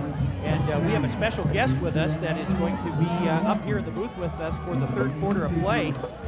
Coming over from Radio KITZ and AM 1400, Stacy Edwards. And Stacy, thank you for joining us in the booth here today for the third quarter play. And boy, what a game we've seen here tonight between South Kitsap and Gig Harbor. Yeah, first of all, definitely my pleasure in joining you. You know, so far it's been everything that has been built up to be. You know, whoever takes over, or whoever wins this football game really takes over sole possession of first place. South Kitsap got on the board early with a 10-yard touchdown pass play from Kyle Pease to the tight end Jesse Galligan. Gig Harbor has had their opportunities. They've gotten down deep into South Kitsap territory, but have been unable to get any points in the board. The last drive, they had the ball at the South Kitsap 2-yard line. They have attempted 2 field goals and missed. So South Kitsap doing a good job there, and Gig Harbor has been unable to capitalize on offense so far. You know, they seemed a little off. You know, their running game has been good, but not great. You know, when they put the ball up in the air, it seems like he's been locked in the ball. It's been really difficult for his receivers to track down the football. South Kitsap received the kickoff in the first half to begin the game, and they are going to kick off to the Tides as number 24. That is for the Tides. That's Brian Mcgee. He's going to take the ball as it scoots down the field at his own 14-yard line. He's looking for a little bit of open running room. He's gone up the right side. He's going to cut back up the middle. He's going to cut all the way back up. He's got one man to beat. Then Jason Reed. Jason Reed takes him down by the 20, and he's going to push him out of bounds at about the 15-yard line. Wow. A lot of open room there. Big hole right side. He cuts it back toward the left side of the field. And one thing that he did, interestingly enough, that you will see with good runners, he switched the ball to his outside arm, uses inside arm as a stiff arm to pick up a little extra yardage there. A great job of you know, that special teams group of Gig Harbor. That was Brian Mcgee for the Tides. Didn't look like there was much, but he saw a nice opening. And as you said, Stacy, he was able to cut to the far side of the field. And they are deep in South Kitsap territory at first down at the South Kitsap 18-yard line as they hand the ball off to Cole. He's got a big hit right there by number 4, Corey Hawkins. Nice job by Hawkins of hitting Cole just past the line of scrimmage. Maybe a gain of 1. It's going to be 2nd and 9 for the Tides as we do have a man down now on the field for South Kitsap. But what a nice defensive stop there by the defense. You know, a lot of teams in the area have been moving to more of a wing team type of offense, and it's a good offense for high school, primarily because of the success that Bellevue has been having on a national level. You see a lot of teams now running that wing offense, but the key to that wing is it has to happen fast, and it's got to hit quick. If it doesn't hit quick, you see things happen like you see there with Mr. Hawkins filling that hole and making a big play. South Kitsap with the kickoff, and something that the coaches did not want to see was to have a big return deep into the red zone of South Kitsap as they got the ball down to the 18-yard line. They got 1 yard on the gain. It's going to be 2nd down and 9 yards to go for the Tides. But there is a South Kitsap player down on the field as the athletic trainers are down there tending to him. So, but like we said, the head coach, DJ Sigurdson, cannot be happy with that kickoff return right there. No, you know, and a lot of times, you know, you use special teams as a way of getting your young guys on the field and getting them some varsity experience, but you still expect those guys to come out and perform. Down on the field is number 45, Tyler Goddard. He gets up and he is going to be able to walk off under his own power. He's walking a little slowly, but and Tyler, who also plays on the defensive end, and does a nice job of returning punts for South Kitsap. Last week had a great game against Olympic as he returned one for a touchdown and was averaging in double-digit figures for punt return yardage, but he is walking very slowly off the field, but he looks like he's going to be okay as he is going to come off to the sideline here. So we hope that that Tyler is going to be okay, as it is going to be second long for the Tides at the South Kitsap 17-yard line. So Gig Harbor looking to try and do some damage here in the early part of the third quarter, trailing 7-0, trying to get their offense back as they look for the man, and he's got Henderson, who sidesteps a tackler, stays on his feet, spins around, Nice. down to about the 5-yard line. Nice pass by Berkey to Henderson. Now it seems as though the rain is starting to ease up a little bit, but footing is about to become a problem for both teams. As we saw there, just a simple out route for Gig Harbor, but he was able to make someone miss. Some of that could be due to footing. A nice reception by Henderson, and like you said, the playing field is going to get a little slippery, but Henderson did a nice job of staying on his feet. He gets down inside the 5-yard line. First and goal for Gig Harbor. They're going to hand the ball off to Murphy, and he's going to dance into the end zone. Touchdown, Gig Harbor. And just like that, looked like a little bit of wind was taken out of South Kitsap there after that kickoff return, and the Tides have changed the game here. Simple play, nothing tricky. 34 dive, right side, good blocking up front, good lead blocking by the fullback. The running back did exactly what he was supposed to do, follow his blocker, and he led him right into the end zone. And I can imagine as the Tides are going to go for the extra point here, the kick is up, and it is good. And just like that, the Tides have tied the score here at 7-all with just over 11 minutes. And I can only imagine that Gig Harbor at halftime, the coaches wanted to make sure that they talked with all of their players about trying to capitalize and get some points on the board when they get deep into South Kitsap territory. Well, you never want to look at games one day past, thinking about what you could have done or what you should have done, or all the opportunities that you have. If you're going to see something, you got to seize it now. And that's one of the beauties of football. When these coaching staffs take their teams back in, they go over what happened in the first half, they make adjustments. Now it's the job of the coordinators, the offensive and defensive coordinators, to make adjustments to the adjustments of the other team. And in the first half, South Kitsap did a nice job, even when Gig Harbor, as we saw earlier before halftime, they got down to the South Kitsap 2-yard line, but were unable to capitalize and get any points on the board. But after a long kickoff return to start the second half, Gig Harbor was finally able to penetrate into the end zone. Doing the kicking is number 33, Mike Vint. Back to receive is Corey Dame, and this one's going to be taken by Fowler at the 10-yard line. He's looking for some blocking up front, and he sidesteps around. He's not going to get anywhere. He's going to get to the 20-yard line. So South Kitsap is going to take over here with their first series of downs in the second half. And Gig Harbor kind of looks like they have a little extra stride in their step coming out of halftime and getting on the board so early. In a game like this, momentum is so important. Often the team that wears the jersey momentum last wins the football game. South Kitsap pretty much controlled most of the first half. Gig Harbor seems like they've got something going now. It's South Kitsap's job to answer that and take momentum back on the home team side. Kyle Pease under center. He's going to hand the ball off to Fowler, and he gets a nice block, runs straight up the middle, and he just drops down short of the 30-yard line. Nice job there by Fowler. He's going to gain 8 on the play. It's going to be 2nd 2 for South Kitsap. And it looked like Fowler lost his footing a little bit, so the playing conditions are, the rain has subsided just a little bit here. But boy, it was coming down hard early, but this field here at South Kitsap can get pretty ugly at times. Yeah, footing will be an issue. We saw there, if he doesn't slip there, he probably picks up a few more yardage. South Kitsap at their own 28-yard line, and a little bit of shifting going on by the Tides. They're going to hand the ball off to Fowler. He gets a couple of nice other blocks. There goes Fowler, straight up the middle. Good block, goes past the 40. They're going to mark it at the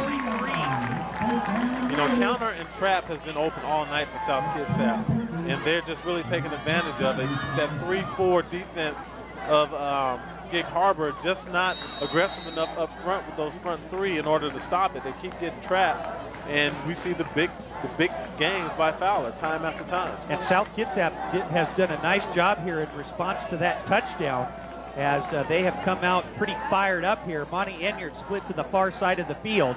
Pease is going to hand the ball off to Fowler again, and he tries to spin off, but no doing right there. Nice job by Gig Harbor on defense, as Fowler, in fact, he's going to lose a little bit back to the 40-yard line, so they're just going to lose about 1 on the play. Nice job by Gig Harbor there on the defensive side.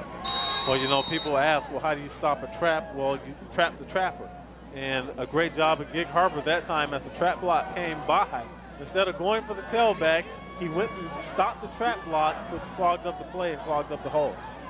So a loss of 2 on the play. They're going to pitch the ball to Fowler. He tries to cut up, and he does. And he gets up to about the 30-yard line. He's going to get a little bit back here. It's going to be third and a little bit long for the Wolves. But again, slippery conditions here. Fowler trying to gain his balance here, get his footing down so he can make some cuts upward again if he needs to. So a big play here. South Kitsap heading towards midfield. The ball will be placed at their own 45-yard line, and could be a key play here as Monty Enyart splits to the far side of the field. Number 97, Sean Nunez, is on the near side. Pease is looking for a man. He's got a slant, and the pass is incomplete. It was intended for the tight end, number 19, Jesse Galligan. He would have been short on the pass if he had made the reception. I'm surprised that they didn't try to pass the ball up a little bit farther up the field, and nonetheless, the pass was incomplete. It stops the clock, and South Kitsap is going to have to kick the ball away here with just under 9 minutes. So maybe a little momentum swing going here on the side of the Tides. Well, you know, he had the out pattern and the slant. He went with the out. I thought he may have went with the slant simply because his slant receiver was the more dynamic, or at least the receiver that could do something with it after the catch. Back to catch the kick. Hamrick, he's going to have the punt, and Hamrick goes down. They're not going to call that one, as Henderson is just going to let the ball. Henderson has done a great job of fielding punts, not taking any chances of trying to turn the ball over. And Gig Harbor is going to get the ball back around their own 15-yard line. So a good stop there by Gig Harbor, and they are going to have another shot at it here with the score tied at 7. You know, South Kitsap did have success again inside. Working the inside of that 3-4 defense of Gig Harbor. I think one thing that they may try is, after a successful running play, instead of coming back with that trap or even ISO inside, is to go with play action then, while they've already got the defense on their heels. So Gig Harbor breaks the sideline huddle here after the exchange of downs on the punt. They're coming out in their wing T set. Henderson is the lone receiver. Berkey is going to hand the ball off to Cole. He gets to the outside. Nice job by Cole. Spins around, and he's going to be pushed out by Kyle Saltzgaver, but not until he gains about 5 yards on the play. You know, again, and I'm sure you've been calling that name a lot, Saltzgaver. He seems to have one of those noses for football. He's always around the football. He's always there to make big plays, and he seems to be the guy to get that defense going. We see him make a play there, opposite side that he plays on. You know, he made that play on the right side of the field, where he lines up usually on the left. Saltzgaver has been doing an excellent job on defense tonight with some big hits, big stops, as Gig Harbor gains about, we're going to call it 4 yards. It's going to be second 6, as they're going to hand the ball off to Mcgee. As he bounces out to the outside, he changes hands. He's going to try and get through, slides under a tackle, but not until he's gang tackled by a pack of Wolves there. Stays in bounds. The clock keeps running here with just under 8 minutes left in the third quarter. And he is going to be near the first down marker. Now the rain is starting up again. And boy, this is the kind of, this is your good old-fashioned football game. Hit them hard, and it's going to get muddy and wet and dirty. And I'll tell you what, these guys are ready to go. Well, you know, so many football facilities have went to artificial surfaces. You know, pretty much gone are the days of muddy uniforms. There aren't too many left with grass here. It's going to be 3rd and 1 for the Tides. They're going to hand the ball off to Murphy, and he is able to sidestep. They're trying to drag him back, but his forward progress is going to move him past the 25. They're going to mark it at the 27-yard line, and they will move the chains. So Gig Harbor gets a first down here, and they are doing a nice job of sustaining good ball control. They don't want to get too cute, try anything too wild or crazy, and maybe use a little clock management here to try and get down into South Kitsap territory. Wing teams primarily just want to wear you down. They aren't necessarily built offensively to beat you by 30 points. They just want to win football games. So first down, they're going to hand the ball off to Cole. He tries to hurdle over a defender and doesn't get much on the play. Might have gotten a couple. It's going to be second down near the 30-yard line. Cole just hurdled right over a defensive tackler right there and was met by a couple of other Wolves on defense. We're going to call it a gain of 1. It's going to be 2nd and 9. So right here, South Kitsap is going to try and stop Gig Harbor from gaining anything. Cosgrove, a good job of filling the hole play side from his outside linebacker spot. If he falls with that first fake, you know, that hurdle could end up being another 30, 40 yards, but a good job of being disciplined there by Cosgrove. Berkey sends Merrill in motion, and he's going to pitch the ball to Murphy. He gets a burst of speed. He gets to the outside. Murphy's going to have one guy that's hammered, tries to force him inside, spins around, gets down to the 30-yard line. A huge play by Murphy, and they are deep into Wolf territory. Number 30, number 53 for South Kitsap, Dean Adda, makes the stop on the play, but that just takes the wind out of the sails there. South Kitsap doing a good job of containing them in the back, but Gig Harbor gets another big play. Nice run by Murphy, Michael Murphy, to get the ball deep into Wolf territory. You know, that play really hasn't worked, you know, for Gig Harbor all night, but they haven't given up on it. Because they didn't give up on it, it was that they were able to, you know, get a guy outside and use the speed. Gary Cole, the fullback in that play, did a great job of blocking to spring his tailback. So Gig Harbor, they hand the ball off to Cole. He puts his head down, barrels straight ahead, gets down near the 21-yard line. Another big gain of 9 on the play, and Gig Harbor is starting to show a little bit more life here on this drive. Now this is the time where someone from South Kitsap needs to make a big play. We saw back in the, I believe it was the Shelton game, I believe the gentleman that stood up was Cedric Carter with 1 or 2 interceptions there to really change the tide and get momentum back wearing maroon. Someone for South Kitsap is going to have to stand up on defense and make a play. Gig Harbor getting near the red zone, and Berkey's going to fake the handoff. He's going to bootleg around, and he's strained a little bit here. He either cramped up or he maybe looked like he was reaching back for the hamstring. We're not sure what Berkey was doing on that one. He made a nice fake here, just kept the ball on the bootleg to the right side, gained a couple, and he will have the first down, but looked like he pulled up a little bit lame on that run. Yeah, we can see him now grabbing that hamstring, and if you're a Gig Harbor, if you're a Gig Harbor fan, that's not something you want to see when your starting quarterback is pulling his hamstring. And to Gig Harbor's, one thing that will help Gig Harbor is they don't run with the quarterback very often, but he does play defense, so they may need to find a replacement for him on the other side of the ball. Gary's a split. They send Merrill in motion. They're going to hand the ball off to Murphy, but there is a penalty flag, and that is not going to develop because they're going to move it back. That's an illegal procedure call against Gig Harbor, so they are going to move him back another 5 yards here, but that could be a key as Berkey did come up lame, and he was reaching back for that left hamstring of his. Well, he still is, and which means that's a problem. And judging by the weather, I don't think it's a cramp. So there's probably some sort of strain, you know, in that hamstring. So I think he's got to be talking to whoever the backup is right now and making sure that he's comfortable with the offense. Henderson is now split as the lone wide receiver, and Berkey is looking for him. He runs a little out and up, and he's got him if he can hit him, and it's going to be caught for a touchdown. Touchdown, Gig Harbor. Berkey to Henderson for 19 yards. Wow. And the difficulty in the catch makes it just as difficult for the defensive back to make a play there, because that's not a ball that's coming on a rope. They tell defensive backs to look and lean. Well, that ball's up in the clouds somewhere. The receiver knows it's coming, and he did a great job, Henderson, of positioning his body to make the play. And that was a nice throw from Berkey to Henderson, very similar to the earlier touch or catch that they had.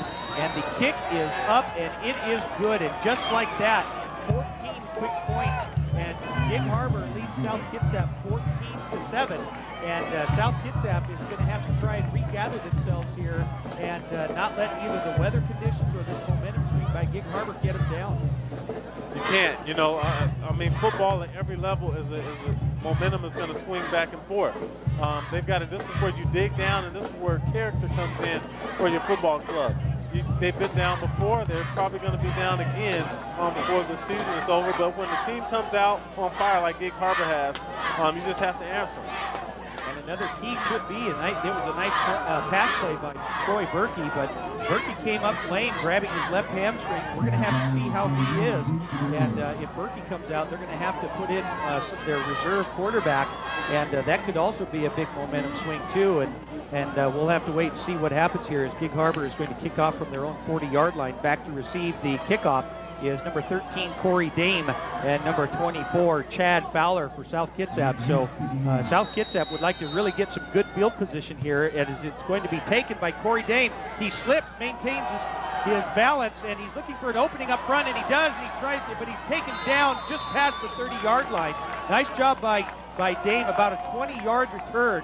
And South Kitsap will have good field position to start here on their first series of downs at their own 32.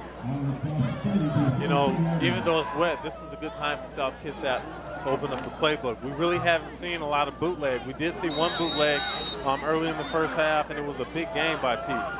I look for South Kitsap to go more with the bootleg, take a chance to put the ball up in the air, even though the ball, that pigskin, is going to be a little slippery because of the rain. The rain's starting to come down now pretty hard as Pease is going to look for a man, and he's got Parker wide open, and he's got it! What a catch by David Parker at the 40-yard line! Great catch. You know, they talk about receivers. I was watching a game in the NFL last week, and they talked about how Randy Moss is afraid to run across the middle. That pass is right across the middle. A great job of concentration there by the receiver, because usually in that situation, when you're running into the middle of the field, you know you're going to get hit. And Gig Harbor has an excellent player in Jake Morrell at that free safety spot. Nice job by South Kitsap, a big pass play, Pease to Parker, and they're going to have the ball off to Fowler. He's got a big hole, but he's tripped up. He is arm tackled at the ankles by Jake Morrell, so, but not until he gains about 5 yards on the play. So South Kitsap kind of gaining their own little momentum swing right here. You know, and nothing answers a touchdown better than a touchdown. You know, South Kitsap can go down here and put some points on the board. We're all even again, and then it comes back down to who really wants it the most. And a lot of times what can happen, especially in high school football, is that you lose a little bit of your gas and you kind of play down, but not South Kitsap. They're coming back as they give the ball off to Fowler. He gets tackled from behind, but not until he's going to get past that first down marker. Nice run by Fowler getting into, they're going to mark it at the Gig Harbor 28-yard line for a first down, so the chains are moving, and so are the Wolves. Move the chains, and again, inside power, ISO. So much success, and it can be difficult to stop when you run with a three-man front like Gig Harbor does, because you don't take advantage of slowing down those offensive linemen. Those offensive linemen have a better access to the linebackers and gives the running back an opportunity to pick his hole. He's looking over the defense under center. They're going to hand the ball off to Fowler once again, and he's just taken down from behind. That's number 50, John Kemp, and he Kemp South Kitsap from gaining any yards on that play, and he was tripped up. He might have been able to fall forward for maybe a yard. That's what they're going to give him. It's going to be 2nd and 9 for South Kitsap, so nice job by Kemp there on defense. Kemp coming in from the backside of the play. That was not play side where he made it. South Kitsap may have left him unblocked intentionally, but he did a good job of following his nose and getting his ball down there to the play. Enyard split to the far side of the field. Pease is going to fake the handoff, and he's going to roll to his right. He's got all kinds of green right in front of him. He can stay and he tries to stutter step, maybe cut back, but he doesn't want to take any chances, but not until he gets a gain of about 15 on the play. Nice job by Pease, another excellent fake, and he did that earlier in the game. And Gig Harbor has bitten all 3 times that they have done this, and Kyle Pease has gained a lot rolling out to his right side.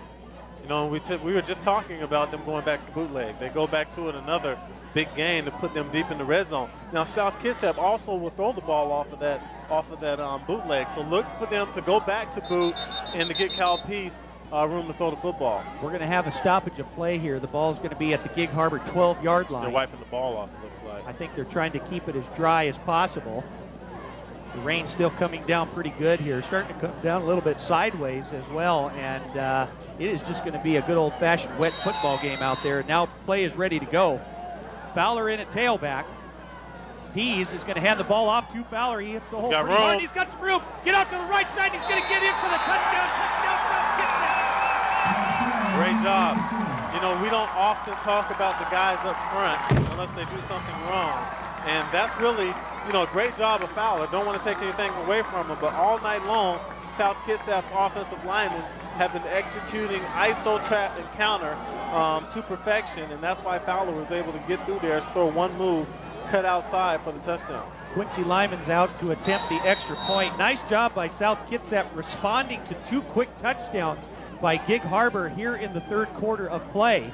There's the snap, the kick is up, and it is good. And just like that, South Kitsap with a 12-yard touchdown run by Chad Fowler, as South Kitsap has tied this contest at 14. And so far, Stacy, this is just one heck of a football game all around. Well, this is the game that we thought we would have. We're going to have a replay on this, and what a really nice job by the offensive line. Look at the trap block there.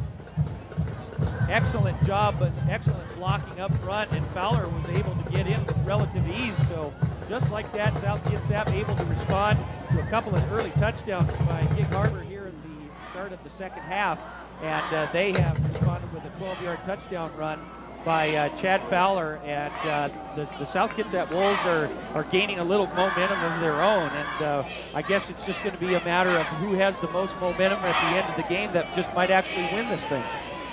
You know, it really comes down, you know, I believe, to defense. You know, the old cliche is, you know, that offense will sell the tickets, but defense will win the championship.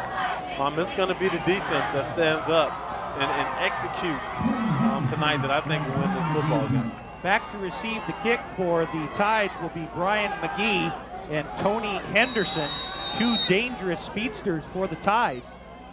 Lyman is going to squib it, though, down to a little bit on the left side. It's going to be taken by Mcgee at his own 18-yard line. He had a big return earlier, and he gets to the outside, and he tries to sidestep, but no, he's taken out, and that is close to a late hit. I'm a little surprised they didn't throw a flag, but they do a good job of helping him up there. No intent of trying to hurt anyone, and Mcgee gets up willingly, and they are going to have pretty good field position here to start their next series of downs with 2 minutes remaining here in the 3rd quarter of play. The score is tied at 14, and Gig Harbor will have the ball at their own 38-yard line. So Gig Harbor is going to look to try and do some damage here as they get into, as we are getting close to the 4th quarter of play. Number 34 for the South Kitsap Wolves been able to get some running plays was Ori Perez. So they're going to be sharing a little bit of the duties between Perez and Fowler. Well, you know, what's going to be interesting is who will be the quarterback for Gig Harbor, and it looks like they're making a change at the quarterback position. Can't make out the young man's number, though. It's number 15, I believe. They're going to hand the ball off to, that is Cole, and he just barrels his way, keeps his head down until he is taken out of bounds by Tyler Goddard, who wrapped his jersey up. What a nice run by Cole. He is, I tell you, he is quite a load to take down, and he just kept going until Goddard was able to throw him out of bounds. Well, you know, Cole is a 220-plus pounder kid, and when you run into meat like that, you got to hit him low. You can't hit him high. If you do, he's going to drag you. We saw him there. He was actually hit close or near the line of scrimmage, and he just kept his legs moving and took a couple guys with him on a trip down the football field for a big game. And Cole has been doing that all night. He is a big running back and a very powerful one at that, as Berkey is going to send a man in motion, and there's almost a little fumble on the play. It looked like the quarterback, we have a new quarterback in now for Gig Harbor. That's number 15, Zach Pearson, who has replaced Berkey momentarily, and it looked like on the snap that he pulled away from the center without the ball a little too quick, and it's going to be illegal procedure against Gig Harbor, scooting back 5 yards. And Berkey is now back on the Gig Harbor sideline, still limping heavily. I don't know if we're going to see Berkey again tonight. They're going to have to figure out other ways of getting it done and look for Cole to be the man. I mean, a lot of people around here are used to the last name Cole, you know, be Ryan Cole. That young man now at Eastern Washington having a great year. But the Cole, you know, doing his best job of being a Ryan Cole imitator for Gig Harbor. Zach Pearson hands the ball off to Cole. Nice job on defense there by the Wolves. He's going to be stopped by number 15, Ryan Cosgrove, and he's not letting him get anywhere. In fact, he might have lost a yard on the play. It's going to be 2nd long now for Gig Harbor. Nice job on defense by South Kitsap. This is where Gig Harbor may find themselves in trouble. You got a new quarterback in the game, doesn't have varsity experience, and now he's in a passing situation. Second down here, if I'm South Kitsap, I may even change defensive philosophy and say, until this kid can show us that he can beat us with his arm, we're just going to come after him, and we're going to gear up our defense to stop running. And not only a new quarterback, but a sophomore at that, as Pearson is going to hand the ball off to Cole once again. He puts his head down, and like you said, Stacy, this time they got him down below, and they were able to get him, and that's number 73, Brandon Turk, with the tackle. So nice job by the Wolves there, and like you said, they could maybe change their strategy a little bit with a new quarterback for Gig Harbor, can change things. Yeah, and I think we're going to find out right here. This is going to be one of those telling moments in the football game. Any team in America, you throw here, third down and long, you're going to throw the football. If Gig Harbor does not throw here, they're sending a message to the defensive coordinator of South Kitsap that this young man is not a throwing quarterback, or we don't have confidence in his ability to throw. We're going to have to keep the ball on the ground, and that could be key in this football game. So Pearson under center, he's going to drop back. He's going to look for Henderson out the right flat, and he overthrows him, not even close. And just like we said earlier, Berkey and Henderson were hooking up with each other earlier in the game for some nice pass completions, but the new quarterback who's come in, and things have changed a little bit, that pass was way over his head. The new quarterback, I believe, is 15, Zach Pearson. And the ball didn't look bad leaving his hands. Nice spiral, it came out quick and fast, but way too high, a little sporadic. That's what you would expect out of a sophomore quarterback.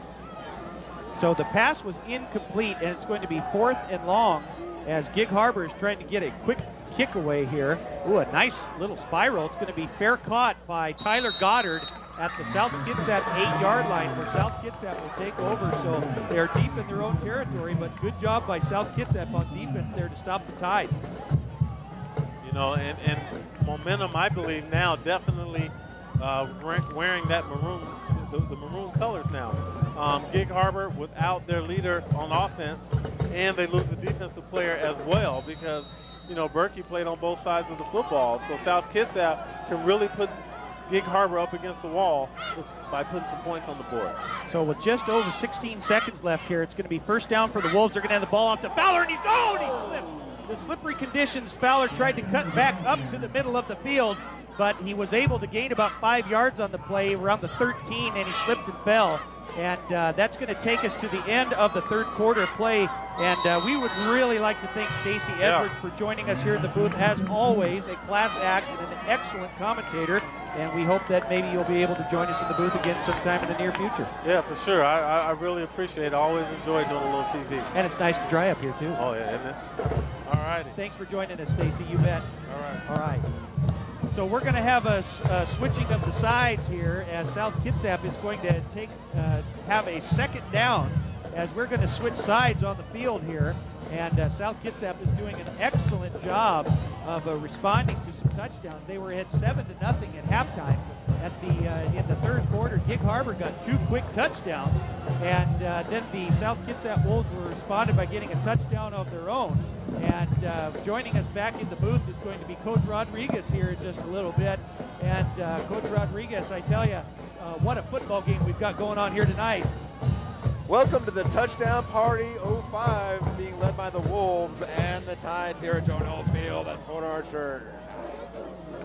Wonderful game and wonderful weather. We've got some wind blowing from right to left. It seems like the Tides do better when they're throwing into the wind. We'll see if the Wolves can get their passing game going from left to right into the wind. See if the trend continues for the Wolves. How did the radio go, Coach D-Rod? It was excellent. KITZ, very good guys. Their show is very well produced and well manned on the disc jockey side. Second down, Pease is looking. Oh, that's pass interference, and there goes the flag right there. You bet. The intended receiver was hit a little early. Just a little, Coach.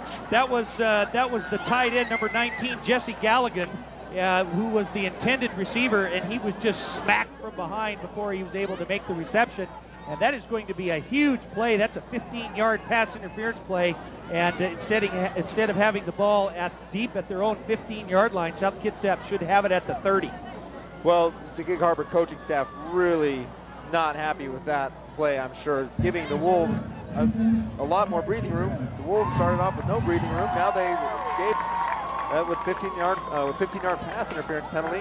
I believe it's going to be 15 yards. Regardless, it's going to be first down. Let's see that replay on the pass interference. Keys is going to drop back. Keys is going to roll out to his right, being chased by the defensive lineman. And oh yeah, he got hit real early, and that was a hard hit. In fact, the pass was intended.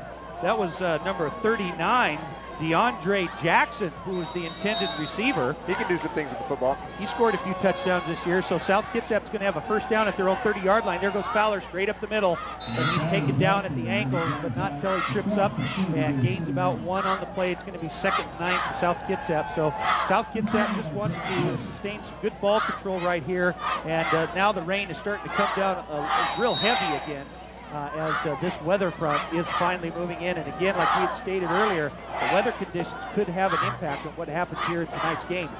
Well, the Wolves, I think, will look to keep the ball on the ground, Coach, and out of the air. But you never know. Pease has been effective so far this season, and you never know what they're going to pull out of their bag of tricks. A nice hard count there by Pease, and it's going to be an offside on the defensive line for Gig Harbor. That looked like number 65, Dan Mossage, and it's going to be offside against Gig Harbor. So instead of 2nd long, it's going to be 2nd short.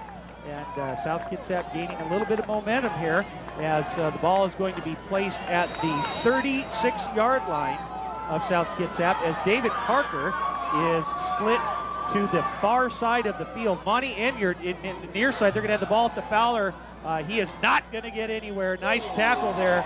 That's a tackle by number 33. Looked like almost a late hit coming in there for Gig Harbor, so tension is building between both sides. Well, this is a well-developed rivalry between both schools on the football field. Like I said earlier, Gig Harbor coming in here a couple years ago, winning their first football game against South Kitsap on this field. South Kitsap, there's some pride on the line here. South Kitsap and Gig Harbor have developed quite a rivalry between one another here in the Narrows League, as there was practically no gain on the play, and it's going to be a 1st and 10 for the Wolves. So apparently they did get a little bit on the play as Pease is going to fake roll to his left. He's got a lot of room, but he does have a man wide open, and then, oh, and it's incomplete. It was in and out of the hands of the tight end, Jesse Galligan. It hit him in a bad spot, which was right in the hands, but unfortunately he was unable to make the reception, and looks like maybe the weather could have had a little bit to do with that one. Well, the normally sure-handed Galligan, apparently the ball may be a little bit wet and slipped right out of his hands. Galligan going up the left side. This is the pass. Pease has perfected his little bootleg roll, and he did, and he had him right there, and it looked like Galligan just momentarily took his eye off the ball, but we'll count on seeing that young man having a few footballs thrown his way, as it is going to be 2nd and 10 for South Kitsap, as now number 97, Sean Nunez, is in at wide receiver, and Pease is going to hand the ball off to Fowler on the counter. He's got a little bit of room. He's going to get one block. Oh, and he stutter stepped a little too much. And if he had just hit hard and gotten out to the right side, he had a lot of green ahead of him, but nonetheless, he was able to get past midfield and get down deep into Gig Harbor territory. That's going to be a 1st down at the Gig Harbor 45. Not a shocker, hand off to Fowler, and if the Wolves can put some points on the board here, it could be a backbreaker for the Tides in this low-scoring football game. We'll see what happens. The Wolves staying with the ground game. The Tides know it's coming. The offensive line of the Wolves so far winning the battle of the lines and giving Fowler plenty of running room. Chris Hogan in at wide receiver, split to the far side of the field. Enyart still in. They're going to pitch the ball, try to get a block on the inside. That is Ori Perez. He is not going to get very much, as bodies are slipping and sliding all over the place down there. It's wet out tonight, Coach, and I've noticed on quite a few occasions offensive players going for footballs for receptions, and they slip before the ball even gets to them. Maybe longer cleats, or clean up those cleats a little bit before they get on the field. And this field here at South Kitsap High School, not exactly the easiest to gain traction on this grassy field. And a lot of times you'll see puddles form as well, as it's going to be 2nd down for the Wolves, as, ooh, what a hit, and Ori Perez keeps his legs driving. Nice hit there by the defense. That's number 44 for the Tides. That's Brendan Baker, the candlestick maker, and he is able to stop him right there, and it's going to be 3rd and short for the Wolves. So a key 3rd down play here coming up for South Kitsap. I know 34 Ori Perez, running back for the Wolves, doing a good job of spelling number 24 Chad Fowler, who maybe taking a little break here in the 3rd quarter, but he'll be back. Two very capable running backs with good speed and good power, as Hogan stays in at wide receiver, so does Enyart. Ori Perez still in at tailback. Kyle Pease is going to hand the ball off to Ori Perez. Nice job by Ori. He gets past the first down yard marker. Good job, as they're going to get the ball down to the 33-yard line. So South Kitsap doing an excellent job of sustaining ball control here with about 9.5 remaining with the score tied. Well, they keep the chains moving and they keep the clock running. More importantly, they're going to stick with the ground game. They're not in any big hurry. They just want to keep getting first downs, keep getting yards up the middle with the run, see if they can run some time off this clock, and then cap it off with the score, and see what Gig Harbor can do after that. It's about ball control right now. Use a little bit of the clock, continue to get those first downs. Looks like Pease is checking off at the line of scrimmage there. They're going to fake the handoff. He's going to roll out to his right. He's got a lot of guys wide open. A nice job by Galligan. He makes the reception. He gets all the way down inside the 10-yard line.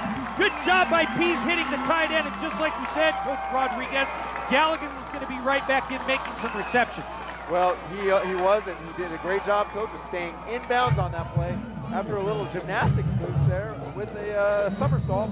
Let's take a look at that replay with the catch and run with Jesse Galligan. He rolls out right. Did a good job with his patience, and he had Galligan wide open. He caught the ball at about the 22, gained another 12 on the play. And you can see Galligan trying to stay in bounds. Very intelligent play by Galligan. Gets down to the 9-yard line, so it's first and goal for South Kitsap in Gig Harbor territory. They're going to hand the ball off to Chad Fowler, and he's going to get it for the touchdown! Touchdown, South Kitsap! Chad Fowler from 9 yards out, and just like that, South Kitsap gets another touchdown, and they have taken the lead. Chad Fowler, the money man for the Wolves, gets another handoff. Goes in, deep six, South Kitsap. 20-14 South Kitsap, 8:40 left in the game. Very good job of ball control and clock management. They need to make sure they get this extra point up and good to take a 7-point lead. And there's a lot of time left on the clock, 8:40 remaining, as Quincy Lyman is going to attempt a very important extra point. This is the snap, the kick is up, and it is good. So just like that, South Kitsap now takes the lead 21-14 over Gig Harbor. So with 8:40 remaining, South Kitsap is going to have to make a very strong defensive stand here, but they have a little momentum going their way, and you have to imagine that part of the momentum swing started when Gig Harbor had to change quarterbacks as Troy Berkey came out with a bad hamstring. Well, let's take a look at this replay on the touchdown run from Chad Fowler. 10 yards out, gets the handoff. He knows what to do from there. It's a handoff, it's a touchdown. And Fowler was able to get into the end zone because of the great blocking up front by that South Kitsap offensive line. Really doing an amazing job tonight against that touted Gig Harbor defense. They've been doing an excellent job all night of creating wide openings and big holes for those running backs, and also doing an excellent job of pass protection for Kyle Pease, as Quincy Lyman is getting ready to pick the ball off here. And back deep to receive is number 24, that's Brian Mcgee, and number 4, Tony Henderson for Gig Harbor. And all night, South Kitsap has not been kicking the ball deep, and I can only imagine they're going to try and squib it again because those are two dangerous return men. That's a safe bet, Coach. And it is. It's going to be taken down, but the officials are going to stop play here.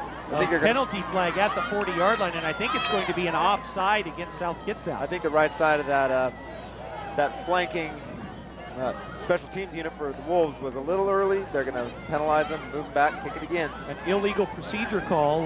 One of the up men passed that line of scrimmage before the kick had left the tee, and they're going to have to do it again, but this time from their own 35-yard line. So they have to be careful here. They might actually just try and kick it deep because both of the return men are standing at their own 20-yard line. And so it looks like Gig Harbor might get some pretty good field position.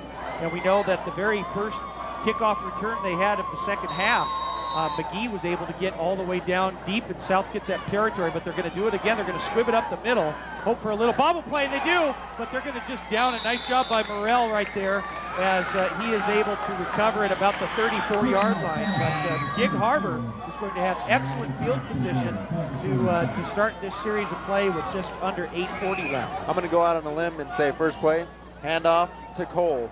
First play, handoff to Cole.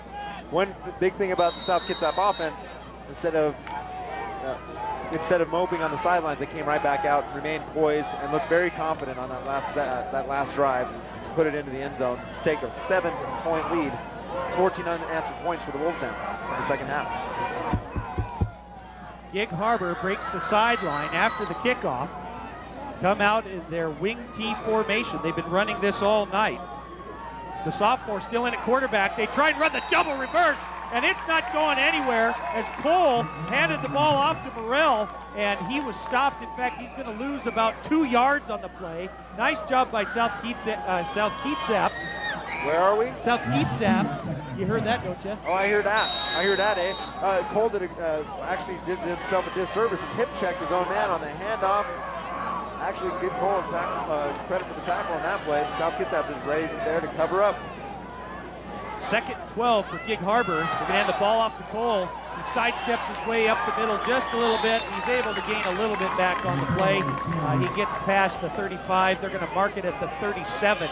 It's going to be 3rd and long for Gig Harbor, and this could be a huge play for both sides if South Kitsap can stop them or if Gig Harbor can't get the first down. Well, you nailed it, Coach. And with South Kitsap with the lead here, a little bit more comfortable, this is the play of the game for Gig Harbor. If they have to turn the ball over here on downs or with a punt, they are in big trouble with 7.5 minutes left in the game. Both sides have all timeouts remaining. As Cole and Murphy are in the backfield for the Tides, they're going to, Pearson looks and he's going to overthrow his man. Boy, and I tell you, Jason Reed, if he had looked to intercept that pass, he was gone. It looked like he was. He would have been gone. The pass was intended for him. He would have been gone. But Reed did a good job of simply defending on the play, making sure that there was no completion. And Gig Harbor is going to punt here. And worst case scenario for them, no first down, 4th and 8. They are going to punt. It looks like South Kitsap. I always say this, Coach, just because I've seen it so many times in high school. Look for the trick play if you're South Kitsap. Sean Staten and Tyler Goddard are back to receive the punt at their own 25. And it's going to be a good kick. Staten is going to let it go. Good job as it goes sailing out of bounds. And it's going to be placed at the South Kitsap 27-yard line. So South Kitsap is going to take over after the 4th down punt by Gig Harbor. But there's a ton of time left here in this game. There's 7 minutes and 17 seconds left. And the key now for South Kitsap is to sustain good ball control with no turnovers. Well, I think they did a good job of practicing that on that last drive where they simply, maintain possession at their will. They control the ball and control the clock. If they can do that here, they're going to come out with the W. And the rain really, really coming down now, Coach. It's we'll see how South Kitsap's offense responds. I expect they're going to keep the game on the ground. It looks awfully wet out there as I think that is Chad Fowler who's back into the game at tailback, and he is given the ball for the handoff. He scoots his way over the 30-yard line, and he's going to gain about 5 or 6 yards on the play. It's going to be 2nd down for South Kitsap. So South Kitsap doing a good job here of trying to keep the ball in their hands and on the ground. If South Kitsap picks up another first down here, we can look to see some nervous Gig Harbor coaches on the far side of the football field. David Parker split to the far side of the field as Pease communicates with his tailback for just a moment. They're going to hand the ball to Fowler. Oh, he's taken from behind. Stays on his feet. He almost lost his balance. Cole came flying in and tripped him up. And Fowler was able to maintain his balance, but not until a couple of other Tides came in and swept him down. Well, Fowler doing a good job of keeping his balance. Ankle tackle there by a Gig Harbor defender. Gets his balance back, tries to go back left. Still ends up losing some yards, but a tough play by Fowler, showing a lot of heart there. We've got 6:15 left in the 4th quarter, and another big play here with 3rd and 4 for the Wolves. We'll see if they go back to their bread and butter, Fowler, or maybe go to the air. We'll see if Pease rolls out, looks for the pass. He's under center. He's going to hand the ball off to Fowler, and he's got a big opening, but I don't know if he's going to make it. I think he did. He was very, very close. He needed to get to the 39, and he did at where they are spotting the ball, and it is. It's going to be a first down. South Kitsap gets the ball to their own 40-yard line. Number 44, Brendan Baker, 6'4", 200-pound linebacker, doing his best to try to stop Fowler, but Fowler just too much momentum and too strong. Puts the helmet right in his chest, knocks him back, gets the first down. South Kitsap sitting in good position right now with only 5 minutes, 40 seconds left in the 4th quarter, Coach. So South Kitsap with a first down here. Oh, and that's going to be offsides on the Tides unless they got the tight end. That was Ryan Cosgrove, but it looked like Gig Harbor was offsides, then drew the tight end off. Well, we'll see. It did look like Gig Harbor was offsides. The officials making the call right now. And this time it's going to be against the Wolves. They're heading backwards, and it's an illegal procedure penalty. It looked like that was the tight end, but I thought it was the defense that got in there first before Cosgrove moved. Well, apparently, according to the officials, it was too much movement on the line on the offense, and well, marching back, 1st and 15 instead of 1st and 10. The Wolves have to be very careful here. South Kitsap with the ball at their own 35-yard line. The illegal procedure penalty. They're in a double tight end. Monty Enyart is the lone wide receiver split to the near side of the field as they're going to hand the ball off to Fowler, and he's not getting anywhere. He's taken down. Actually, that's Ori Perez in a tailback, but he gets nowhere as the Tides come sweeping in. Well, the Tides looking to get the ball back. The defense very motivated to try to stop this Wolves offense from doing what they've done the last 2 drives, which is go down and score. They can't afford another one of those, so they've got to get the ball back. They are motivated. We'll see if the Wolves can win this battle and try and get another 1st down. 2nd and 16 with 4:40 left in the game. It's going to be 2nd and 2 miles to go for South Kitsap, deep in their own territory. They got no gain on the play. It's still placed at the 35-yard line. They come out with a double tight end set, I formation. They're going to fake the handoff there, and Pease is looking for somebody. He rushes up the middle. He's got a little bit of running room, gets back to the original line of scrimmage at the 40. He was looking for Enyart streaking down the sideline, then cutting up the middle, but good coverage by Gig Harbor forced Pease to be flushed out of the pocket, and he was able to get up to the 40-yard line. We'll call it just inside that, and it is going to be 3rd and 10 for South Kitsap, so a big 3rd down play here for both sides. Well, that was an excellent defensive play by the Gig Harbor secondary there, keeping the Wolves in check, forcing Kyle Pease to run, not really what they had designed at all, and only picks up a couple of yards. 3rd and 10 at the 40 for the Wolves. We'll see what they can do here. Another double tight ends. This time it's going to be offside. That looked like it was Gig Harbor. Number 44 for the Tides, Victor Kimball coming across Brendan Baker coming across the line there.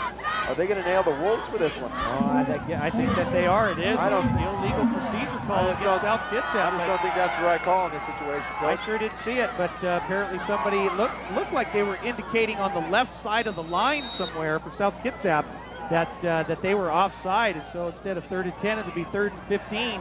That whole defensive line there for Gig Harbor was indicating it was South Kitsap, and so the penalty against SK as they come back out again with another tight end set, double tight end set. Enyart split to the far side of the field. They're going to hand the ball off to Fowler. He does not get anywhere, and he is taken down immediately at the 35-yard line. A gain of nothing, and it's going to be 4th and 15. And South Kitsap is going to have to kick the ball away. It seems the Wolves are content to kick the ball away and let the defense do their thing, keeping the ball on the ground the entire possession and giving the ball back to the Tides here with a punt. And I can only imagine that South Kitsap is going to try and utilize as much time on the clock, as we are now at 2:50 remaining here in the game. Henderson is back to receive the punt for Gig Harbor. Hamrick standing at his own 20. The kick is going to be an end-over-end kick. It's going to take a little bit of a South Kitsap bounce, and it does in a nice little roll, and it is going to be at the it'll be placed at the Gig Harbor 36-yard line. So Gig Harbor will have 2 timeouts. Both sides tonight punting very well. The punting game seems to be on target for both teams. Hamrick more of a finesse end-over-end punter, and the punter for the Tides more of a power punter. A nice duel of the kicking game for special teams on both sides of the ball tonight, both Gig Harbor and South Kitsap. So Gig Harbor comes out on offense. They put Henderson on the far side of the field. Pearson in at quarterback, and they're going to look for Henderson. They run the little outer. The pass goes to Henderson to the out on the far side of the field. He's able to get the 1st down and stop the clock. So good time management there by Gig Harbor. Henderson going out as a wideout. Nobody really home on defense for South Kitsap. Until it was a little too late. South Kitsap giving up a big time 1st down there to Gig Harbor. Gig Harbor finds themselves at midfield, 50-yard line, 2:29 to go. The clock has stopped. The rain still coming down, not as hard. Wind and not much of a factor right now. South Kitsap with a 21-14 lead, but Gig Harbor is on the move at midfield as they send Mcgee in motion. And Pearson is looking for a man, and he's going to throw, and Mcgee wasn't even looking. I'm not sure who he was throwing to. Mcgee was still looking down the field when Pearson threw the ball, and he turned around when it was a little too late. The pass is incomplete, and it's going to be 2nd and 10 for Gig Harbor right at midfield. It looked like a blown play on the side of the Tides. I think the Tides are going to try to keep the ball in the air. They can't really afford to run too many more plays out here because time is running against them. The clock is stopped right now after that incomplete pass. 2:24 left, 2nd and 10 for the Tides. We'll see what they go with here. I'm looking for pass again. Zach Pearson, the sophomore in at quarterback, who replaced Berkey, who went out with an apparent hamstring injury. Henderson split, and they're looking at Henderson again. Oh, and he slipped and he fell. He slipped and fell at the 45-yard line. It's been happening all night, Coach. That field is very slick.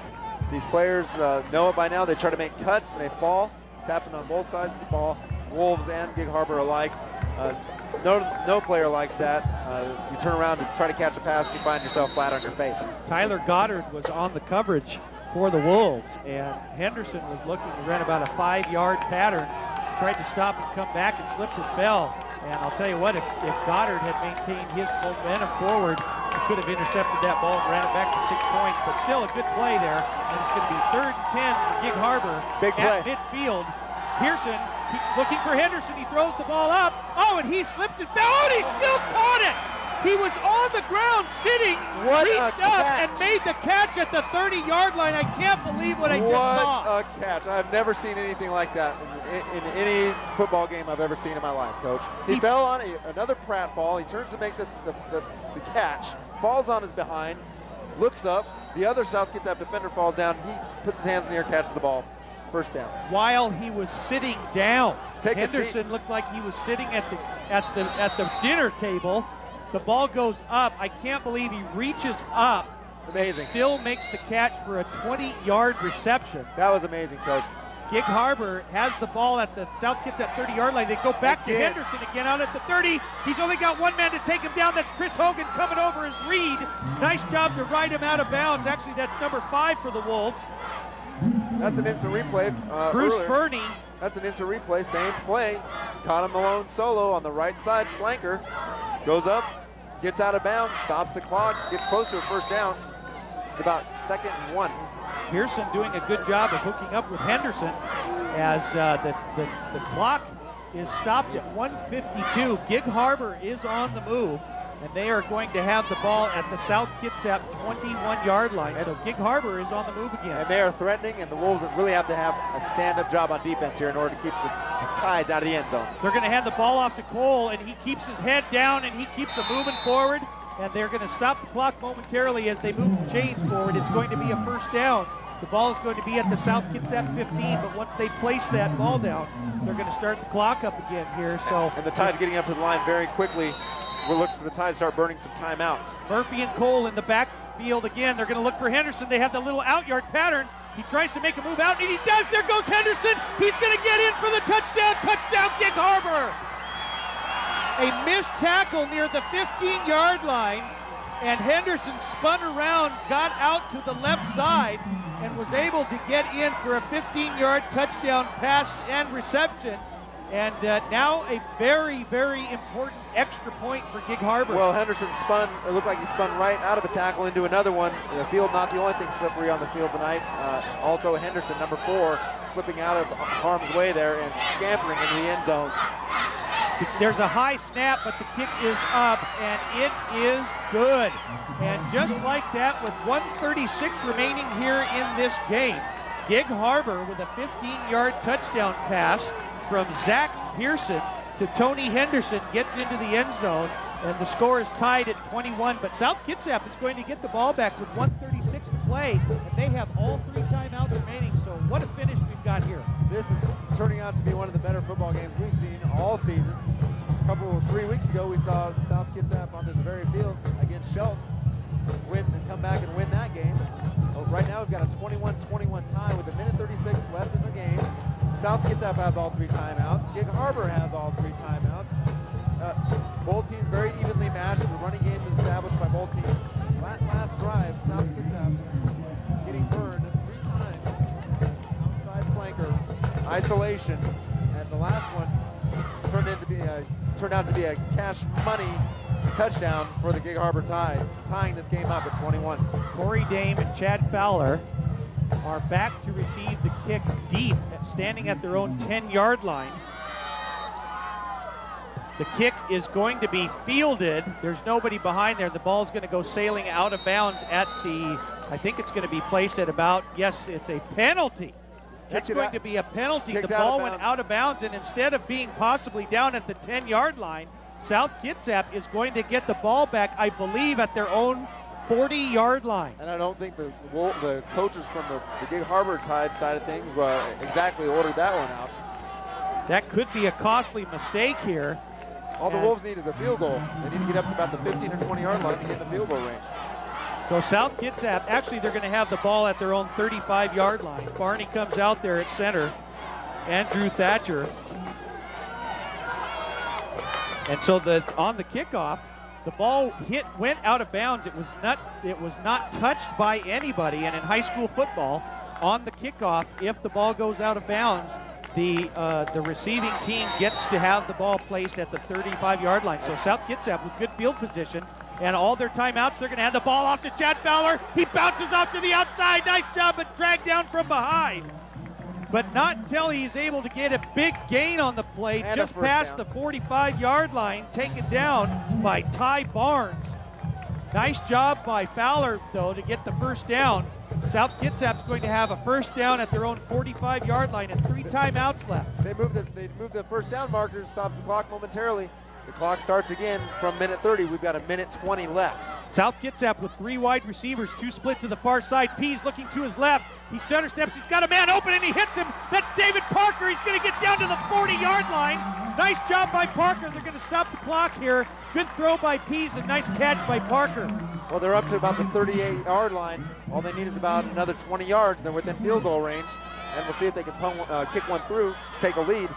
But I guarantee they're looking for touchdown first. Minute 12 left in the game. And South Kitsap, I believe, is going to opt for a timeout here. South Kitsap is going to use their first timeout of the half. They have 2 remaining here. A nice pass and reception completion here. Pease hit Parker.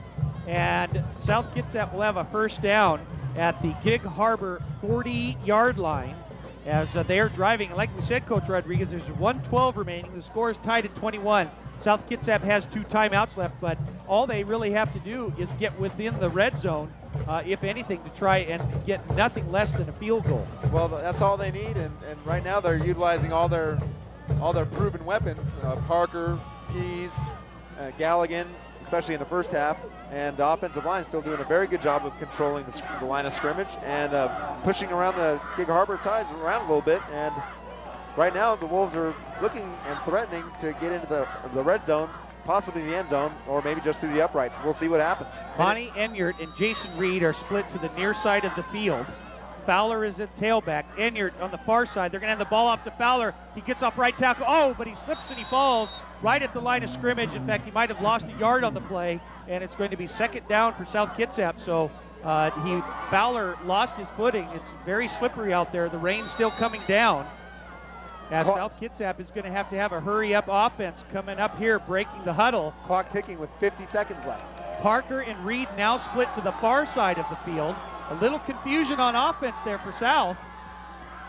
They're going to hand the ball off to Fowler. He tries to cut back up to the right side. He stutter steps. He's going to try and get out of bounds, and he does. Nice job by Fowler to get all the way to the sideline to stop the clock, but they don't get much on the play. They only gained about 3 yards. It's going to be 3rd and long for South Kitsap at the Gig Harbor 38-yard line. So Gig Harbor's defense doing a nice job of snuffing out the Wolves. And Coach's son, Brad Fairweather, doing a good job of keeping the balls dry down there on the sideline. So South Kitsap trying to do some damage. They need to get a first down. Pease is going to look for the slant. He doesn't have anybody. He's trying to run. He's finding a little bit of room, but he's going to get flushed down. He has nothing, and he's hit hard at the Gig Harbor 35-yard line. And it's going to be 4th down for South Kitsap, so a big play coming up right here. And I believe that South Kitsap is going to call a timeout. that Gig Harbor defense stepping up and forcing a busted play onto the South Kitsap offense. South Kitsap not doing what they want with the pass and can't really run, keeps the clock running unless they go up the sidelines. 4th and 6 for the Wolves. The Tide's praying for overtime. The Wolves praying for 20 yards here. Otherwise, we do go over in overtime. There's 22 seconds left here in the game. South Kitsap has the ball at the Gig Harbor 35-yard line. It's going to be 4th and 6, and South Kitsap has just called a timeout. And South Kitsap is going to most likely go for it on this play. I can't imagine that they're going to try and kick the ball away and give it back to Gig Harbor, but Gig Harbor could take over on downs if South Kitsap does not get the first down here. So a big play, another big play. It seems like every play's been a big play as South Kitsap is going to come out here. They need to get to the just inside the 30-yard line. They need to get down to about the 39-yard line. South Kitsap looking for a miracle 20, or at least a miracle first down here. Move the chain, stop the clock, and then get up to the line of scrimmage and get another play. We'll see what they do with 4th and 6. So Pease is looking for a slant, and he's got money. Enyard, and he does! And he stays on his feet. What a catch by Enyard. Nice pass by Pease. He gets down to the Gig Harbor 22-yard line. Nice job. The clock will stop momentarily, and they're signaling to Pease to get up to the line of scrimmage so they can spike the ball. Which you could do in high school football. Which you can do in high school, and they do. They spike it. They're going to stop it. It's going to be ruled an incomplete pass. It's going to be 2nd and 10 for South Kitsap, and they need to get at least another 10 to 15 yards to possibly be in field goal range. What a throw by Pease, and what a catch by the money man, the 5'8" senior, number 3, Monty Enyart, cutting right across the middle like a tough guy, catching the pass and getting a couple extra yards out of it. First down, now we're at 2nd down and 10, 11.7 left. Pease is rolling out to his right. He's looking for somebody, and he's going to have, it's pass interference. It's going to be down at the Gig Harbor 14-yard line. And the defender, that's number 44. Just put his shoulders right on Monty Enyart's shoulder, his hands right on Monty Enyart's shoulders and pulled him back as the ball got there. And Brendan Baker is called with the pass interference call, and with that it should be half the distance to the goal. And South Kitsap is going to come out, and they are going to attempt a field goal. We'll have to wait and see where they spot the ball because the penalty flag was thrown at the Gig Harbor 14-yard line. That's usually half the distance. They could have the ball. I think it's going to be placed at about the 11-yard line. The Wolves will go for a crack at the end zone here. If they don't get it, they'll kick the field goal. So Quincy Lyman is going to attempt a 28-yard field goal with 6.4 seconds remaining. No pressure here. The ball is going to be placed. Kyle Pease is going to hold the ball, and Gig Harbor is going to try and ice Lyman. The ball's at the Gig Harbor 11. Pease is going to be at about the 23 where the ball will be kicked.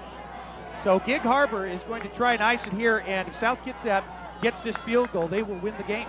Well, more than likely it'll take less than 6.4 seconds for that ball to get up and through, unless it's Super Bowl 35 when it took 7 seconds apparently for a ball to get kicked through the uprights. Otherwise, the Harbor Tides will have a chance on the kickoff if he makes it, and if the Wolves go up by 3.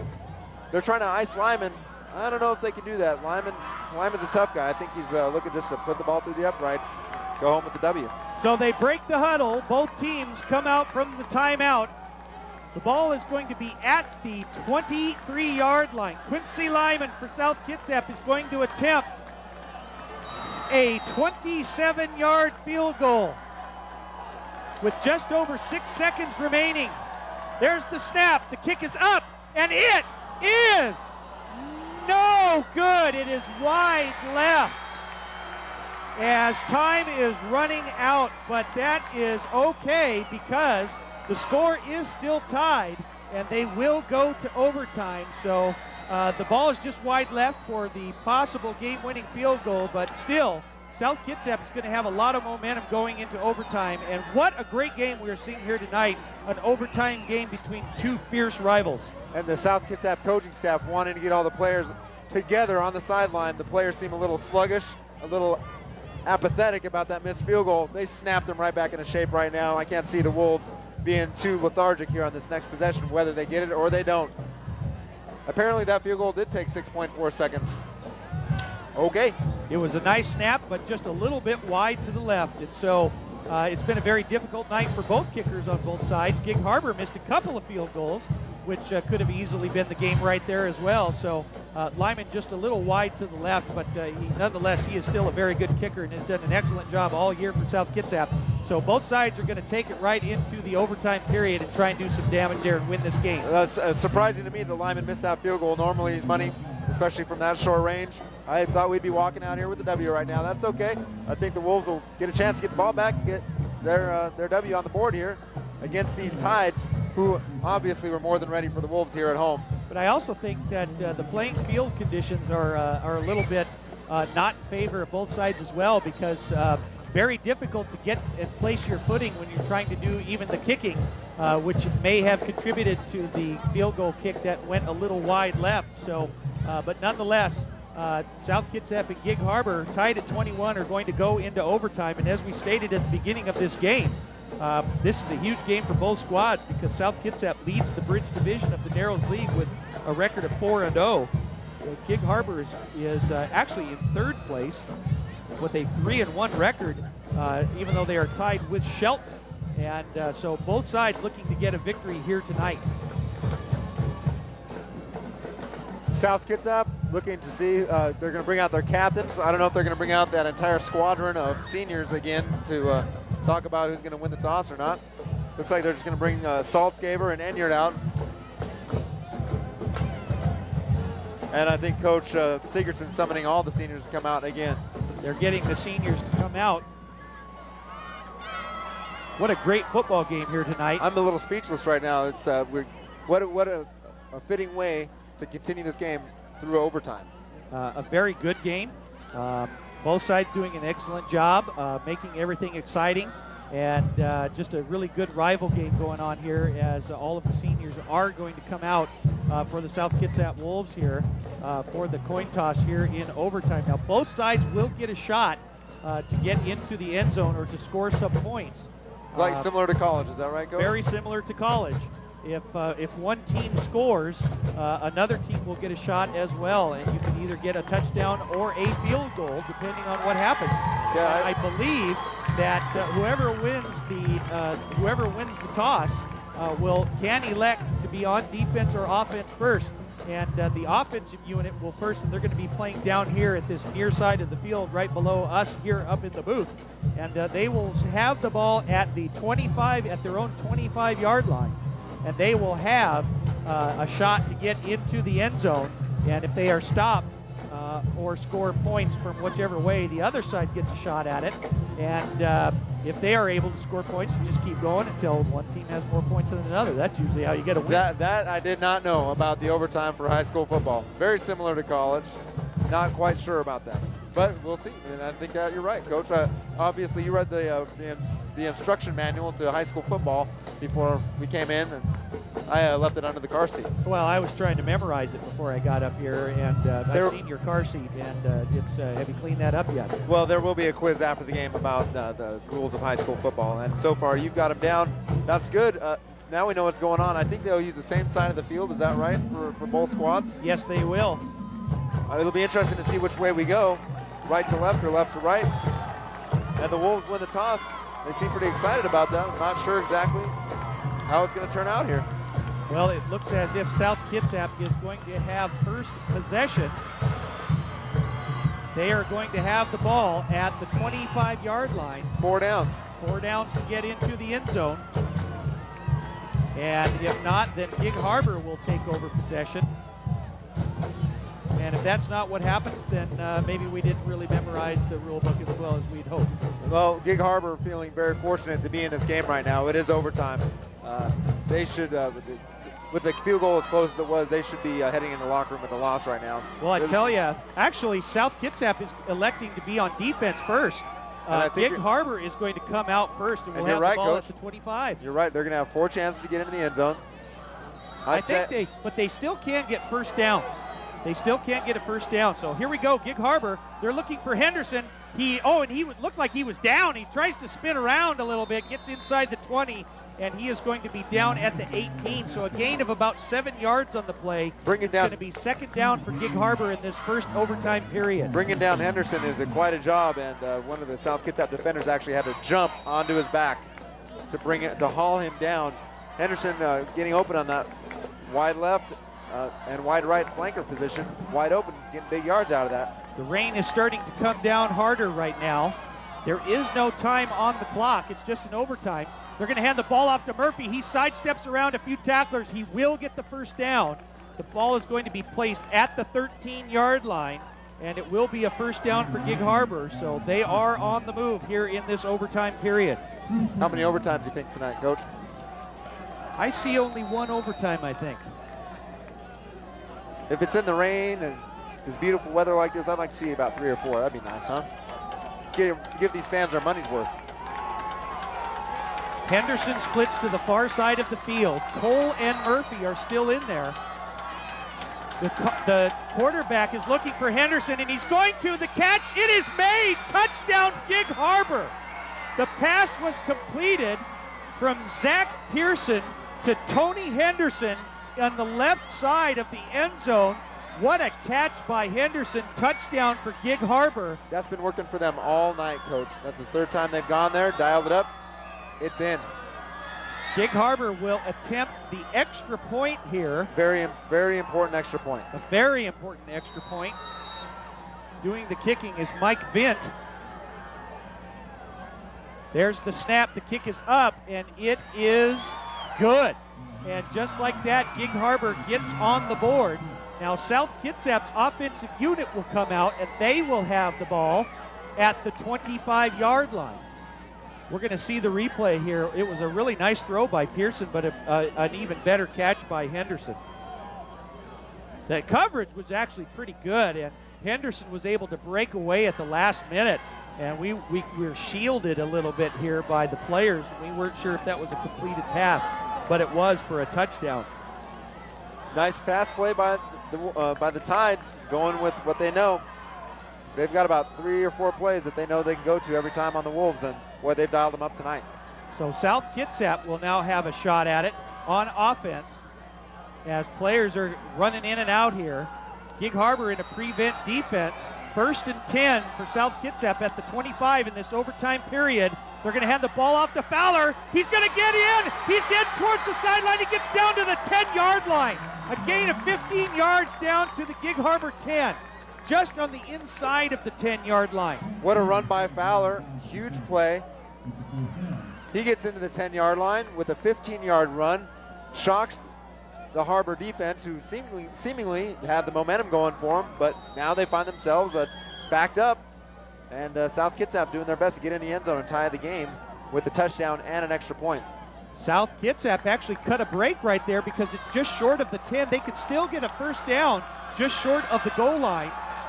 As Pease is going to hand the ball off to Fowler, and he's going to get off to the left side. There goes Fowler. Touchdown, South Kitsap! Chad Fowler with a 10-yard touchdown run, and just like that, South Kitsap gets on the board. Quick 6 for Chad Fowler, number 24. He's been there before. He knows his business. Cannon's booming. Fowler's in the end zone. Very important extra point coming up here. 1 point or 2, Coach? They're going to go for 1. South Kitsap's going to go for 1 for the extra point here. Nice job by South Kitsap responding to that Gig Harbor touchdown here in the overtime period. Here's the extra point, the snap, the kick is up, and it is good. South Kitsap scores on a 10-yard touchdown run by Chad Fowler, and the score is tied at 28 here in the first overtime, and now we're going to overtime number 2.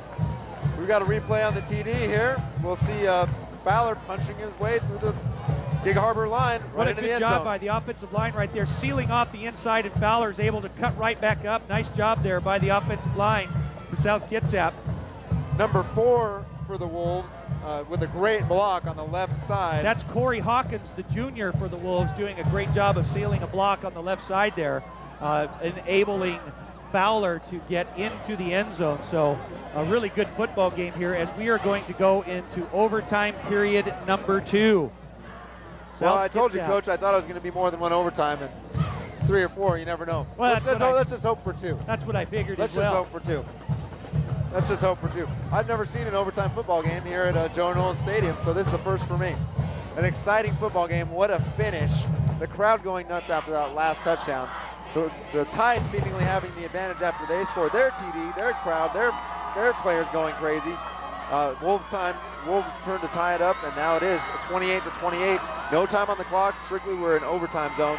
Very exactly the same as college, where you get the ball to 25 and you get a chance to get first downs, a chance to get in the end zone. And because in the first overtime period, Gig Harbor had the first crack at it on offense, I believe the rules state that now it is reversed, and South Kitsap will now have a first shot at it on offense in the second overtime. So South Kitsap's offense is going to come out here. Gig Harbor's defense a little slow coming out onto the field, but trying to keep that ball as dry as possible. It is still raining here at South Kitsap High School at Joe Nolan Stadium. And what a game. What a great game we've seen here tonight. The score tied at 28 as we are getting ready to start the second overtime. South Kitsap will have the ball at the 25-yard line. They're going to hand the ball off to Fowler, and he bounces out to the outside. Oh, but he's going to be taken down a shoestring tackle there by number 22. That's Murphy. Michael Murphy with a nice tackle coming up. But Fowler was able to gain a couple on the play. We're going to call it a gain of 2. It's going to be 2nd and 8 for South Kitsap. The 22, Michael Murphy for the Gig Harbor Tides. He's a player. He runs the ball, and he's making big-time tackles for the Tides on defense. What a game for him tonight, Coach. Monty Enyart is going to be split to the far side of the field. South Kitsap in a double tight end set, I formation. Corey Hawkins in at fullback. They're going to hand the ball to Fowler off on a counter. He gets up to the middle, sidesteps another tackler, but he's going to be just short of the first down. The ball's going to be at the Gig Harbor 17. So it's going to be 3rd and 2 for South Kitsap. And South Kitsap looking to get a first down. They need to get to the 15-yard line for another first down. Boy, they spotted him short, about a yard short on that run play, Coach. Instead of being 2nd or 3rd and 1, it's 3rd and a long 2 for the Wolves. The Wolves thinking about what they're going to do here. South Kitsap with another double tight end set. Enyart split to the far side of the field. Looks like a blitz. They're going to run Fowler straight up the middle. There goes Fowler. Oh, he runs into his own man. But nonetheless, he's able to get down to the 4-yard line. Nice run by Chad Fowler. What a run. The thing about Chad Fowler is that not even his teammates know when he's coming. And, boy, he just ran right up the back of his Wolf teammate. He's not in the way. He's in the end zone. You can't blame his teammate, though, for not knowing where that guy's going to be. He's a train coming down the tracks. Both sides did a good job. He did run into the back of his own man, but it's all for naught because South Kitsap is now going to have a 1st and goal at the Gig Harbor 4-yard line here in this second overtime. Hawkins still in at fullback. They're going to hand the ball off to Fowler once again. Oh, as he hit hard and driven backward. That was number 21, Burrell. Nice stop there. In fact, he's going to lose 1 yard on the play. Back to the 5. Fowler stood up, stopped, and put down on that play. The Tide's not surprised or fooled by what was coming up the alley. A loss on the play. We'll go to 2nd down. 2nd and goal for South Kitsap at the Gig Harbor 5-yard line here in the second overtime. Pease is going to fake the handoff, roll to his right. He's got a man open. Oh, in and out of the hands of the tight end. Number 15, Ryan Cosgrove. He had a sure touchdown if he had made that pass reception. It was right in his hands. The pass was incomplete, and it's going to be 3rd and goal for South Kitsap at the 5-yard line. So they still have a couple of shots at that end zone. Well, it was wide open right there. It looks, South Kitsap's doing what they want with the ball. They want to run it, they run it. They want to pass it, they've got wide open receivers. And on this play, I think they'll control their own destiny. The rain coming down even harder. 2 tight ends in.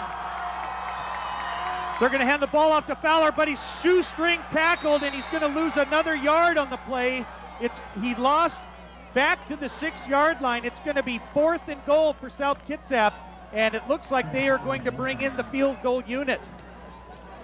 South Kitsap will have the ball at the Gig Harbor 11-yard line, and Quincy Lyman is going to come in and attempt a field goal. So the ball is going to be at the 13-yard line. Now there's going to be a stoppage of play here. How many timeouts do these teams get in overtime, Coach? There's a timeout called by Gig Harbor. Is there one per overtime? I think there's one per overtime, plus you're allowed to use the others that you did not use during regular play. So if we add all the timeouts up for Gig Harbor, they should have about 25 or 26 timeouts. Oh, sure, they can stop it as much as they want. Wow, that's amazing. Well, they call a timeout here. The Wolves come over and regroup. Any trickery here on this play, Coach, or are you a straight field goal? I think they're going to just go for the straight field goal. And bank on that defense to stop the Tides from getting into the end zone at all and keeping them to 0 or only 3 points on the next possession. That's right. Because the Tides are going to get a look at the ball again. Gig Harbor will get the ball back at the 25-yard line. South Kitsap had the first series of downs here. So Quincy Lyman, the ball is actually going to be placed at the 12, scoot back another 17 yards. So this is going to be a 29-yard field goal attempt, as it's really coming down hard now here at Joe Knowles Field. There's the snap, the kick is up, and it is up, and it is good. So South Kitsap gets 3 points on the board, and right now, Gig Harbor trails by 3. They will have the ball. Their second series of downs here in the second overtime, and they trail South Kitsap 31-28. It's starting to get a little hairy now. Well, now the South D has to really step up and stop the Tides. Giving up a first down, not really an option in this situation. They get inside the 10. It's usually been money all night for the Tides. On this next 4 sets of downs, the Wolves have to really hunker down, grind down, and stop the Tides. The Tides offense comes out to set up at the 25. It's going to come down to a matter of offense versus defense. We've got a typhoon coming down here out of the skies. And the South defense better get out on the field. Here they come. They're going to break the sideline huddle here. So Gig Harbor is going to have a first down at the 25-yard line here in the second overtime, trailing South Kitsap 31-28.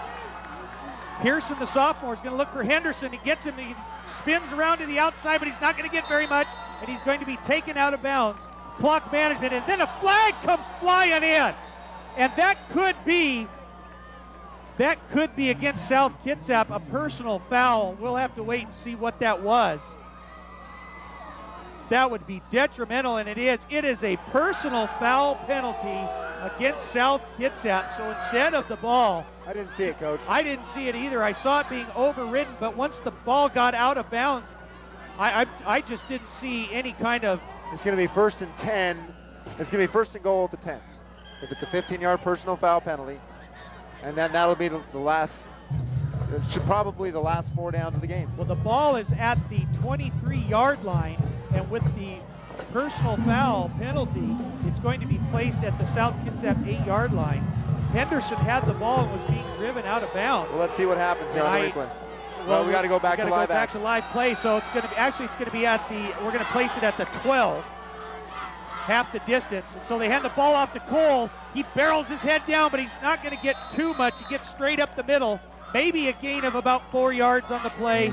It's going to be second down for Gig Harbor. The ball will be at the South Kitsap 8-yard line. Can I mention something here, Coach? You can go right ahead. It's been a very well-played game all night. It has. A very good. And we have not had one turnover. It's been a very good game by both sides. We have not seen any turnovers at all by either side. Not to jinx the Tides at this crucial moment, but there has not been one turnover this whole game. It's going to be 2nd and 7. They can still get a first down. They're going to hand the ball off to Murphy, and he's taken down, and he gets. Oh, and then a late penalty flag comes flying in from the weak side. I can't believe. It's a face mask. He tackled him with the face mask, Coach. Tackled him with the face mask. It's going to be first down, half the distance to the goal line. A penalty flag comes flying in from the far side from the near side of the field. It's going to be a face mask, half the distance. It's a personal foul face mask against South Kitsap, and it sure looked like he grabbed him. It sure looked like he grabbed him by the shoulder pads. I didn't quite see it. We'll have to see it on the replay here. Oh, I don't know if I saw the face mask. It looked like he grabbed the shoulder pad. Hard to tell. It was close. That's going to be a half the distance. The ball is going to be placed at the 4-yard line, and it's also going to be a first down for Gig Harbor. A couple of key penalties against South Kitsap.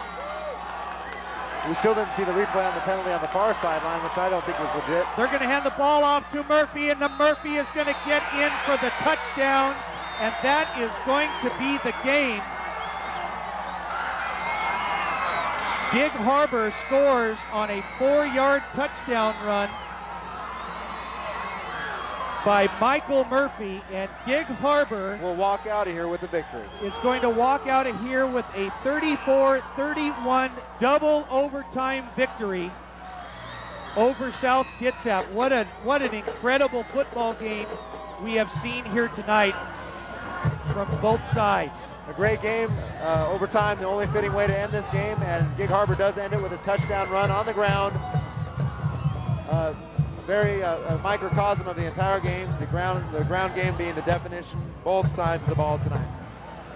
So that is going to bring an end to tonight's incredible double overtime thriller as Gig Harbor defeats South Kitsap 34-31 in double overtime. And that will be South Kitsap's first loss in the Bridge Division of the Narrows League, ending their 4-game winning streak. And depending on what Shelton does tonight against Olympic, that will put South Kitsap and Gig Harbor at a tie at a 4-1 record. And if Shelton wins tonight, they will also be at 4-1. And there will be a 3-way tie for first place in the Bridge Division of the Narrows League. So we have had an excellent football game here tonight. Very well coached on both sides. Just a great game all around. And South Kitsap a little dejected here tonight, but nonetheless, still doing very well in the Bridge Division of the Narrows League. So we would like to thank everybody for the production of tonight's game here at Joe Knowles Field at South Kitsap High School. That's going to wrap it up for us. And Coach D-Rod, I want to thank you for being here tonight in the booth once again for us. Again, Coach DB, thanks for having me here, and we'd like to thank SKTV for having both of us. We'd also like to thank Lysandra Ness for being up here, being a spotter again for us for the second straight week. Helping us get players' numbers and everything as the coaches from both sides are gathering their players together as they're meeting near midfield. So that's going to do it for us here tonight at South Kitsap High School. Gig Harbor with an incredible 34-31 double overtime win over South Kitsap to put them in a tie for first place of the Bridge Division. Next week, South Kitsap will travel to Central Kitsap to play, I think it's Central Kitsap. We're going to have to check and see. Well, it's either Central Kitsap or Bremerton. I know that. I think we're at CK. And, but we're going to throw things down. We're going to wrap things up here, and we will see you next week. And thank you for joining us in the booth tonight.